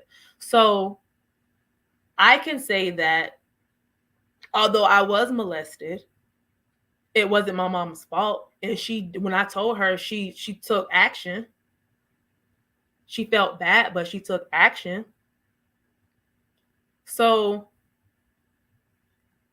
she did the best she could. My grandmother was a partier. So my grandma would have parties all throughout the night. So 2, 3 o'clock in the morning while my mom was trying to sleep, it's music playing. So she can't really get a good night's sleep. So my mom made sure that our house was quiet at night because she didn't want us to grow up like that. My mom my mom made sure that she did a full intake on people she was allowing in our house and people's houses that we were going to. Her first question would be like, do they got a brother? Is that brother gonna be there? If that brother gonna be there, you're not gonna be there. Let me talk to their parents. Is their parents gonna be there? That was my mom. Because what we doing? Because you're not going, I'm not going to voluntarily put you in harm's way. So again, my mom did a great job when it came to changing a lot of the stuff that her mom did with her growing up. I promise you that. She did amazing. All right, so back to this, spoiled. So a lot of parents don't stick to boundaries, right? A lot of parents don't set boundaries. And we're going to talk about the different styles of parenting. So spoiled is you told your child, not sticking to boundaries and holding yourself accountable. You told your child they cannot have no sleepovers. Okay. You told your child they cannot have any more juice.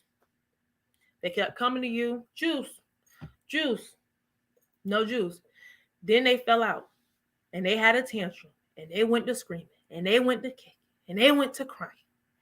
You don't want to deal with that and or hear that. So what do? Anybody got the answer? Here, just take the juice. Hug, because I don't want to hear none of that. So now that child knows if I act like this, I can get what I want from him or her. And that's what I'm going to do. Can you explain what boundaries are? Ooh. Y'all want the Webster's version or y'all want Tabri's version? Let me know. I'm just going to give y'all my version. So boundaries are rules or standards that you set for yourself. That's it. And you set firm. That's pretty much. I'm pretty sure it's a lot more than that, but rules and standards that you set for yourself with other people. For your own mental, Tabby version, for your own physical, mental, and emotional state. That's it. If I said, I don't want you to do that, if I said, I don't like it when you do that, and you do that, you're not respecting my boundaries. And without explanation, you're not respecting my boundaries. If I'm telling you, I don't like it or I don't want you to do something, and you do it, you're not respecting my boundaries. Did I do it? I know I said it right, and I did give an explanation. Jalen, be quiet, because that's I gotta give y'all details. I gotta give y'all explanations. But that's literally what it is. So you have to stand firm in what you want. People don't know what your boundaries are. You have to tell them. So if you don't like people showing up at your house, but every time they show up at your house, you let them in, they're not gonna know you don't like that because you keep letting them in. You ain't saying nothing. So hey, don't just show up. I need you to call. And then when you call, don't call and tell me you on your way. You need to get permission to come to my house. I don't care who you are. You're not invited. You're not invited. When it comes to my peace and my sanctuary, there are a lot of things that I don't tolerate. But when you are groomed to be a people pleaser and your parents have made you seem like you owe them something, it's hard to stand firm in your boundaries because you don't want to make them upset. You don't want your parents or your adults, whatever adult, mad at you. So then you start questioning, well, maybe it's not that big of a deal. But it is. It is a big of a deal for you. Because at the end of the day, you are what matters. Everything about you is what matters. No, I meant having boundaries without explaining why. Yes, having boundaries without. Also, no is a boundary and a full answer. You don't got to explain. I don't got to explain why I want to talk to you today. I don't got to explain why I want you at my house. I don't got to explain why I'm not giving you no more money. I don't got to explain. No.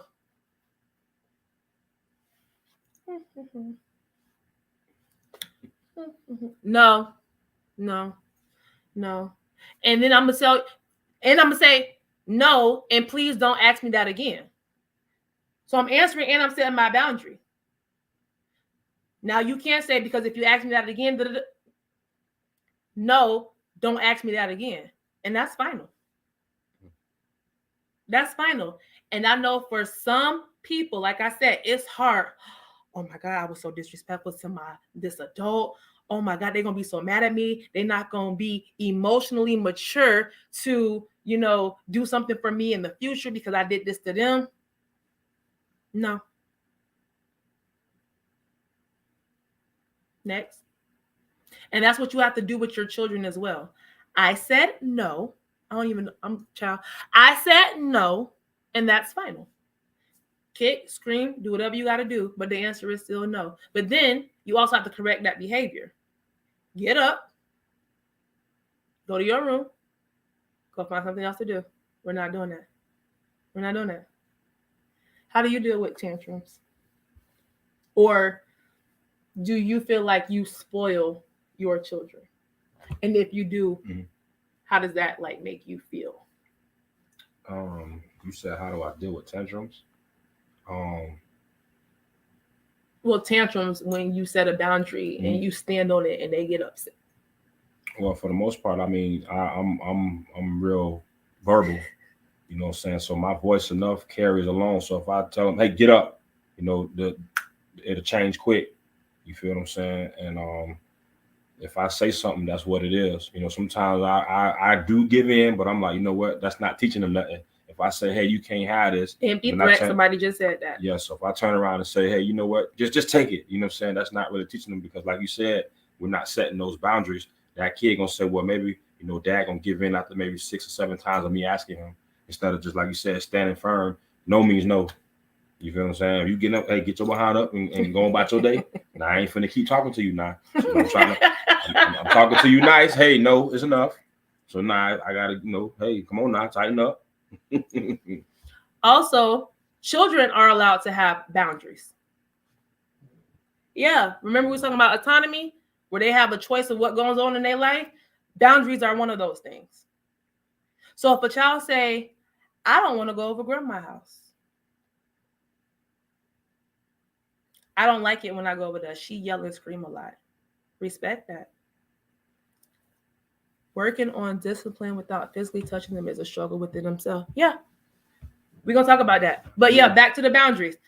If your child says they want this from you and they stand on it, you can't get mad. Respect their boundaries. And this is going to be, for the ones with teenagers, right? Because you don't do this. What your teenager is texting about in their phone is none of your business. If your teenager says, I don't like you looking through my phone, respect that. Now, I get that you want to protect your teenager and make sure that they're not doing anything that is possibly putting them in harm's way. But what's wrong with your mouth? Why you can't use your words? You don't have conversations? You just want to invade their privacy? That's rude. Because I see a lot of Facebook statuses where y'all don't like it when your child invades your privacy. So why are you invading theirs? Because they're a child with feelings, a child with boundaries, a child that knows what they want from their life and in their life. Working on discipline. Sorry. Working on disciplining without physically touching them is a struggle within themselves. It's a struggle. Let me tell you why it's a struggle. Because a lot of us are conditioned to physically discipline our children. That's what we were taught. Right? But who taught our parents that? And who taught their parents that? And then when you go backwards on the family, during the family line, you'll see, oh, slavery. We got whipped when we did something master them didn't like. And so we took that and we made it into our own. So if our child don't do something we don't like, we're gonna whoop them. We're not gonna talk because they ain't whip their kids. No, they talk to them. So why are we whooping ours? A lot of parents also don't know how to self-regulate. They act on impulse. They react instead of respond. Reacting means you are going off of how you feel instead of responding, which is going off of how that made you feel. You get it? Responding, going off of how how you feel right now, instead of responding, which is how that made you feel. People don't know the difference. They just always reacting. When do you take a time to be like, all right, let me think about this. Why is this child's behavior bothering me? Why am I triggered? Right? And it could be something, I'm not going to say minor, but it can be something small like, I'm just tired and I don't want to deal with this. Mm-hmm. I'm just stressed out and I don't have the ability to, I can't. But your child doesn't know that. Your child don't know that you're stressed out. You're not talking to them. You're not, hey, baby, listen, mommy or daddy is really tired. Can you please take a break on that? Nobody's doing this. The biggest thing is their emotions sound so disrespectful sometimes. Yeah. But here's the thing, as providers, we got to teach our children how to respond to stuff. Instead of saying, no, I don't want that, teach them to say, no, thank you. I don't like that. Right? That was my biggest issue growing up. My mama would be like, don't say this, but would never tell me what to say then. Okay, don't call the teacher a big, fat, and nasty hog. Okay, so what do I say instead? That's not a good example. But what do I say instead? Oh, wow, she's very unpleasant to look at. That's still rude, ain't it? Yeah. Well, I'm still learning. But yeah, adults are not used to children vocally saying, hey, listen, when you yell at me, it hurts my feelings. It hurts my ears. Mm-hmm. I don't like it. Can you please just talk to me normally? I hear you. I respond better when you just talk to me. That's it. Because also for me, hey, when you start yelling at me, fight, flight, or freeze. That's what my body telling me to do. And if you know me, if you were listening earlier, I'm not flighting and I'm not freezing. We finna square up. Because what's up? Why are you yelling? Because I'm like this. I don't feel safe. There's a threat. My body senses that there's a threat. What we gonna do? We gonna fight it off. We gonna fight it. I was not taught how to understand my feelings, how to express my feelings, or what to do about my feelings. So I internalize everything and then I explode. And, if y'all ever seen me explode, it's really not pretty. But again, I'm working on it. Also, since we're talking about adults, a lot of adults, y'all don't want to admit it, but I'm going to say it for y'all. Y'all are jealous of y'all child. A lot of adults are jealous of their children for whatever reason. And what happens to the... I feel like I'm being quizzed. She asked, what happens to the brain when we get into fight, flight, and freeze mode? We don't know. We shut down. We literally shut down. We cannot operate because we don't know what to do. There's nothing happening except defend myself, get into a safe spot. spot. Get into a safe place. Hey, she said, we don't like when people do those things to us, but we do it to little people. Yeah. Little people are still humans. Little people are little humans with little feelings, little emotions. They have their own mind. They think how they think. We're going to get back to the jealousy. A lot of parents, a lot of adults are jealous of their child. Jealous that their child is more social. Their child is pretty. Their child has beautiful hair. Their child is just them. Right? Jealousy is something I struggle with because I never thought that people could be jealous of me. Because for what? I really thought that low of myself that I didn't think people could be jealous of me. But let me tell y'all, they are. And I'm popping. Yeah, big popping. But it was hard for me to accept that because, again, why? When it comes to, especially adults that have children that are excelling in sports, right? That goes back to the movie Fences. Your child is literally passing all your what is it called? Records.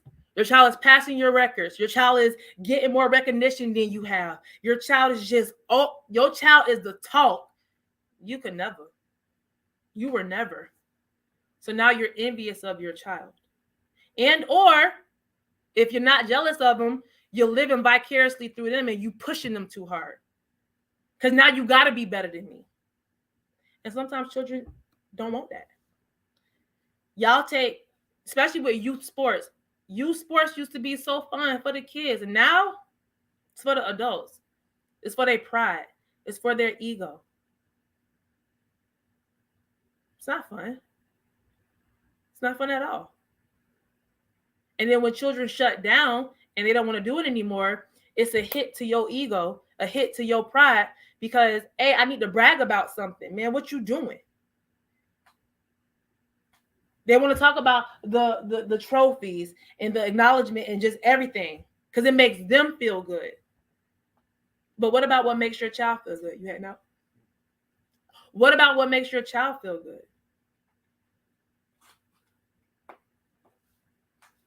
Trying to see what else we talked about. Boundaries. Talked about bully. Dang, we talked about everything. I mean, it has been 2 hours. Shantae said, that's why I pulled mine. Not going to take away my son's light. Yeah. Yeah. I think I have one more video. I lied. I was supposed to show y'all this. These are the 4 styles of parenting. Parenting, right? The style that we all want to be in is the authoritative style. Okay? The other 3, basura. Not good at all. And in good old fashion, I have videos explaining it. So we're going to talk about pessimistic, right? Let me go back to it. Pessimistic parenting is child-driven. Parent rarely give, or the adult rarely gives or enforces rules. Overindulges child to avoid conflict, right? So we're gonna talk about, this is from my girl Destiny Ann. She is really, really popping on Instagram, and I want to say YouTube, possibly. All right, so we're gonna talk about the difference between pessimistic parenting and gentle parenting. I don't know who said that gentle parenting and permissive parenting are the same, but they're not. Now, I can see how you can mix it up because gentle parenting, like permissive parenting, is about warmth and compassion. But permissive parenting is also about not having limits. Problematic. So here's what my gentle parenting crew wants everybody to know. Just like a lot of parents, we have boundaries, we have limits, but we try our hardest to make sure those limits come from our values, from emotional maturity, from honoring where our kids are developmentally, right? Their brains, and not from our trauma. So yeah, we're going to respond to our kids' behavior, but we're going to try not to yell and spank, because that's fight. And contrary to popular belief, we are also trying not to just give in and avoid conflict, because that is flight. Also a trauma response. So my kids aren't scared of me, but they also aren't swinging from the rafters. That would be pretty impressive though, not gonna lie. Okay. I got to put that there. All right. So that is the difference between, because, the gentle parenting, people always say, gentle parenting is hard because these kids not gentle kidding or whatever they say. They're not that because you have trained them not to be. And then for kids, you can't just bring something new on them and expect them to get it right away. It takes time. I love her content. She's amazing with her tips and information. She is Destiny Ann, y'all. I don't know if her thing was on there, but I'll put it in the comments. All right, so that is pessimism. Now we're going to talk about authoritarian, which is drill sergeants, basically. The authoritarian parent. This is the my way or the highway parent. They may use the phrase, because I told you so, a lot. This parent has extremely strict rules, possibly with harsh punishments. They expect blind obedience, and they have very high expectations. Tiger parenting fits into this category. Sometimes this can lead to high academic performance, but generally at the cost of self-esteem and general mental health. It can also lead to poor social skills. And of course, the child of this parent is often the one that later in life finds themselves in a career that they hate. These children's boundaries are so tight that they can't learn to think on their own. So they have a difficult time coming up with solutions to problems on their own. They will always look to others for answers. However, some children of this parenting style dive into learning. They use it as an escape. So they will end up very well educated, but anxious. The strong punishments given by an authoritarian parent can lead to rebellion, lying, or power struggles. And children from these parents can have explosive anger and be resentful. Oh. And be resentful. That was the last thing that she said. So yeah, y'all, a lot of people think, man, I'm hard on my kid. My parents was hard on me. It made me the person I am today. Honey, you need help. Like, that's not the way parenting should be. You don't have to be hard all the time. For what? For what? I asked someone today, were they allowed to like express themselves emotionally growing up? I asked a male this, and he was like, yeah, for the most part, like certain stuff. Yeah. Then I asked him, has he ever cried in front of, his girlfriend or whatever? And he was like, nah, for what? What I'm doing that for?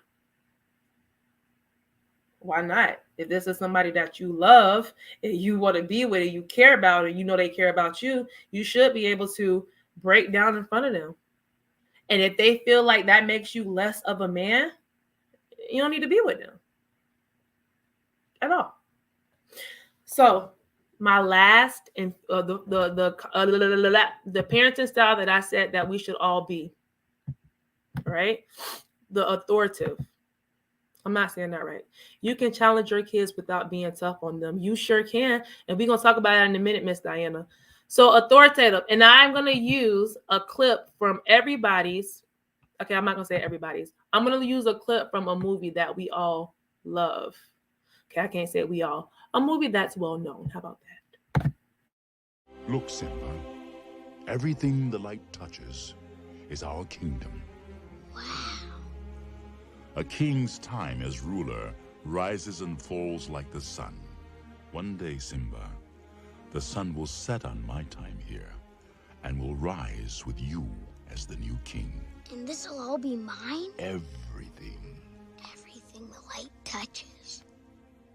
What about that shadowy place? That's beyond our borders. You must never go there, Simba. But I thought a king can do whatever he wants. Oh, there's more to being king than getting your way all the time. There's more? Simba, I'm very disappointed in you. I know. You could have been killed. You deliberately disobeyed me. And what's worse, you put Nala in danger. I was just trying to be brave like you. I'm only brave when I have to be. Simba, being brave doesn't mean you go looking for trouble. But you're not scared of anything. I was today. You were? Yes. I thought I might lose you. Oh. I guess even kings get scared, huh? Mm-hmm. The Lion King. But as you can see, he set a firm boundary with Simba. He told him what not to do. Simba disobeyed him, and they had a conversation about. He was disappointed. He told him why he was disappointed. He was vulnerable, let him know that he was scared, why he was scared, all of that. He ain't yell at Simba. He ain't launch his butt from the cliff. None of that. That is what children need from their parents. If I'm messing up, please tell me. Don't give me the silent treatment, anything. Talk to me. Cool down first. But talk to me. And let me know what's happening.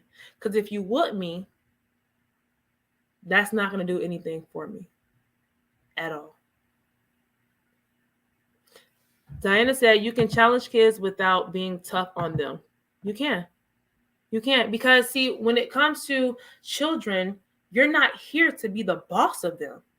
You're here to guide them and to help them and to provide for them and to help them be the best versions of themselves ever.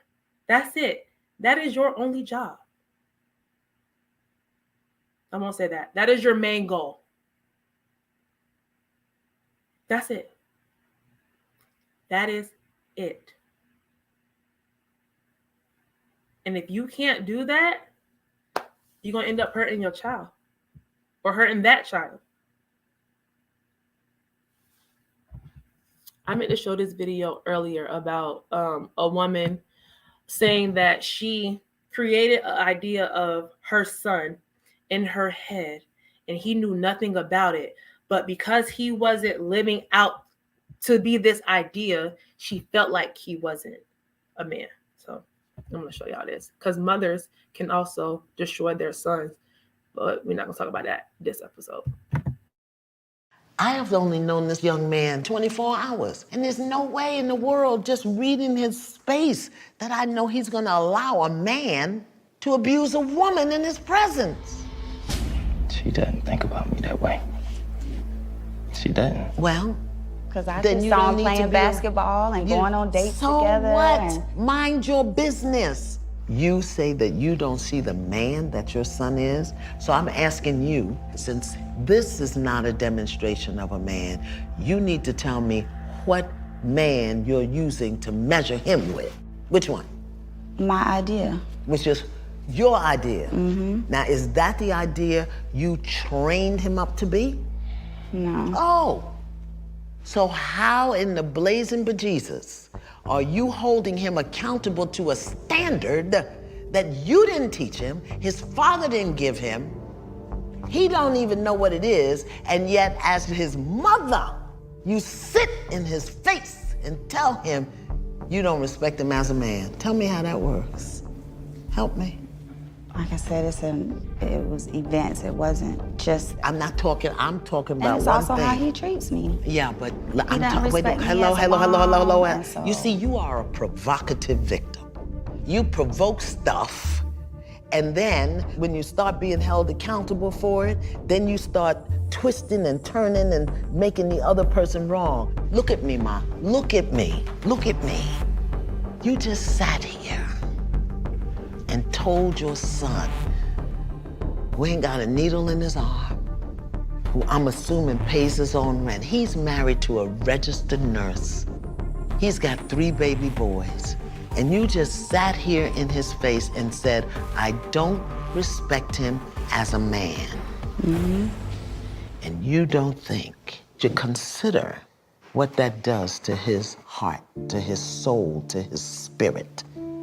I'm sure that's hurtful. And you okay with that? And it's hurtful for the things that he says. But there you go. You're doing it. You're doing it right now. You're doing it right now. I'm holding you accountable, and you spinning. You spinning your web. You're trying to get away. You're trying to get away. Tell me. Just here's the question. Just answer it. We'll get back to that other stuff later. Tell me. Forgive me. I respect him. He's a wonderful man.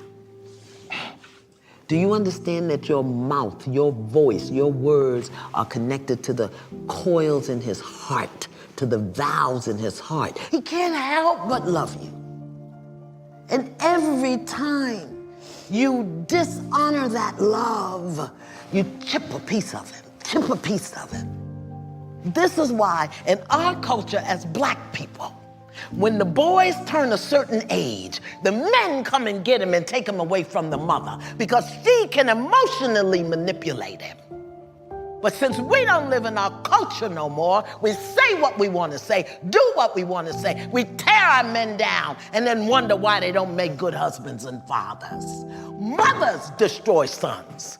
His mother can speak to him in certain ways that destroy him in ways that can never be repaired.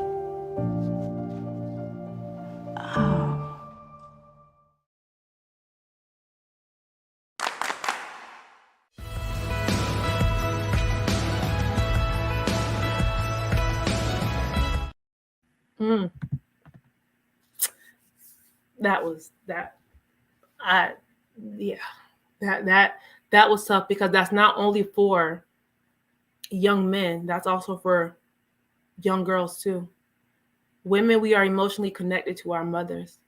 And when they're not looking at us as women, as parents, as grown adults, it crushes us because we still want that validation. We still want that praise. We still want that acknowledgement. Let me go back to it. We still want these things, even in our adulthood, from our parents, especially if we didn't get it growing up. We still want it. Okay, so I just noticed we've been on air for 2 hours. So this is clearly going to have to be a part 2. Woo! Wow. This is clearly going to have to be a part 2. But I will take some questions for about 5 minutes. If anybody has some questions, I'm going to go through and read any of the comments to make sure I didn't miss anything. But if anybody has any questions about what we talked about tonight, please do not hesitate to put them in the comments.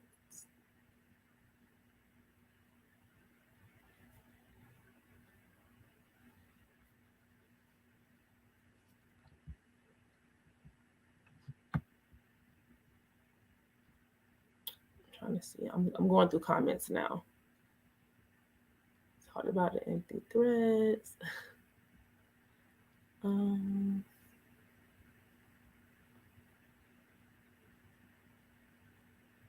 There's no such thing as a perfect child. I missed that one. Brianna said, I had to learn that, especially when her son Kingston regressed, she had to let go of that perfect baby and understand he is a small human that is growing in his own way. Growing in his own way. Okay. I really hate leave. I feel like I'm leaving so abruptly. Okay. I'm going to give us a couple more minutes for any questions to pop up. Hante said, I don't have any kids, but this was for me as an adult. I'm glad you said that. Because I feel like I wanted this to be for all adults because we were once kids with parents or with adults being raised. And Shantae, I personally know Shantae. Shantae, for me, healing has helped me become a better educator for my students. It's helped me deal with their parents better. It's really helped my program grow. Because I'm able to share what I have learned with my parents, and they're able to share it with their parents. They're able to apply it to how they're raising their kids. I'm able to apply it to how I'm raising and teaching my students. Like, it's a whole circle. It's a whole circle. Well, I did not know this was going to be this long, y'all. Usually, we're going to have to do a part 2. Wow. All right, let me see. I'm going to give us 8:50. I'm going to sign out. So we got about 5 more minutes. Shantae said, I need to continue to heal because my temper is short, and I know it's because of everything going on. I needed this. The other Shantae said, keep doing the Lord's work. Let me tell you, God has literally gave me these gifts and this talent, and I know for a fact that he is using me as a vessel to share these messages with y'all because we need it. Our community needs healing. These families need healing. We really do.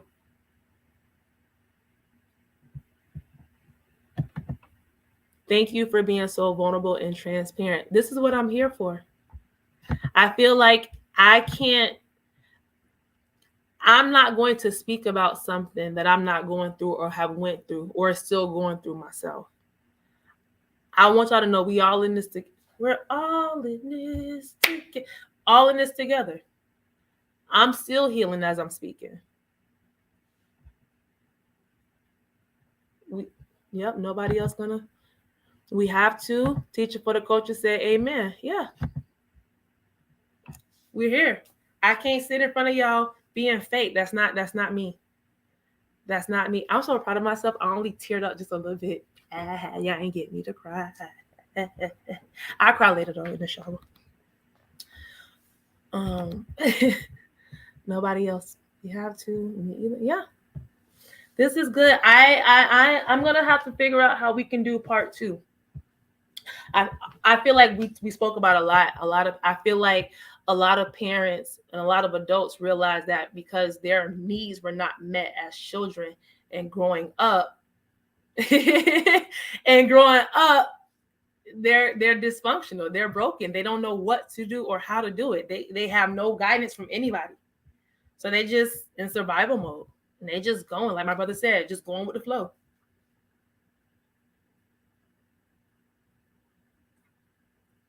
All right, we got 3 more minutes. I'm really going to think about a part 2. I can say that next month's episode, hopefully this goes the way I want it to go, but my mother and I will talk about how we are mending our broken relationship and the things that we learned about one another. Please let me know so I can log on. I'm trying to be the best version. Please let me know so I can log on. I'm trying to be the best version of me. And as a child care provider, I want to be able to do that. I need copies of these slides. I got you. Also, I'm in my living room today, but I don't know if y'all can see on that wall. Those are my fine degrees in early childhood education. So I'm sharing with y'all what I learned through my courses and my readings. Like this is what we talk about in early childhood education. We get to the psychological and social. We get into all of that with children. Before I go, I do want to play this video because I feel like it is important for all children, whether they are grown or not, to hear when it comes to their parental units.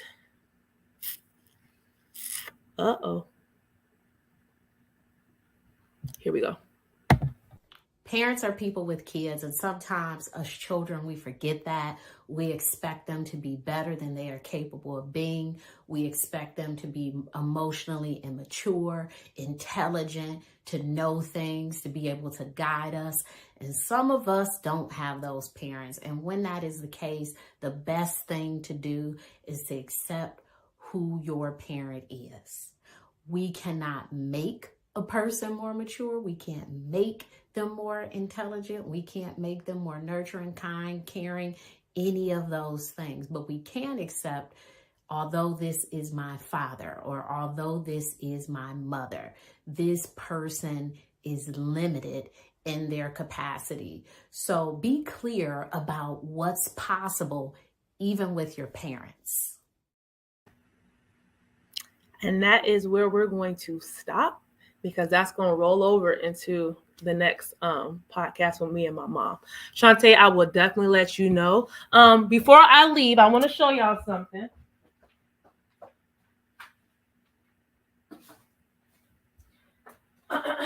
The beautiful woman in that video is the author of these two amazing books. And when I tell you, these books will change your life, okay? Change your life. This one gonna snatch your wig. This one gonna mess up your edges. Wig, edges. And if you are a man, this one gonna recede your hairline, and this one gonna make you bald. Recede hairline, make you bald. But they are amazing.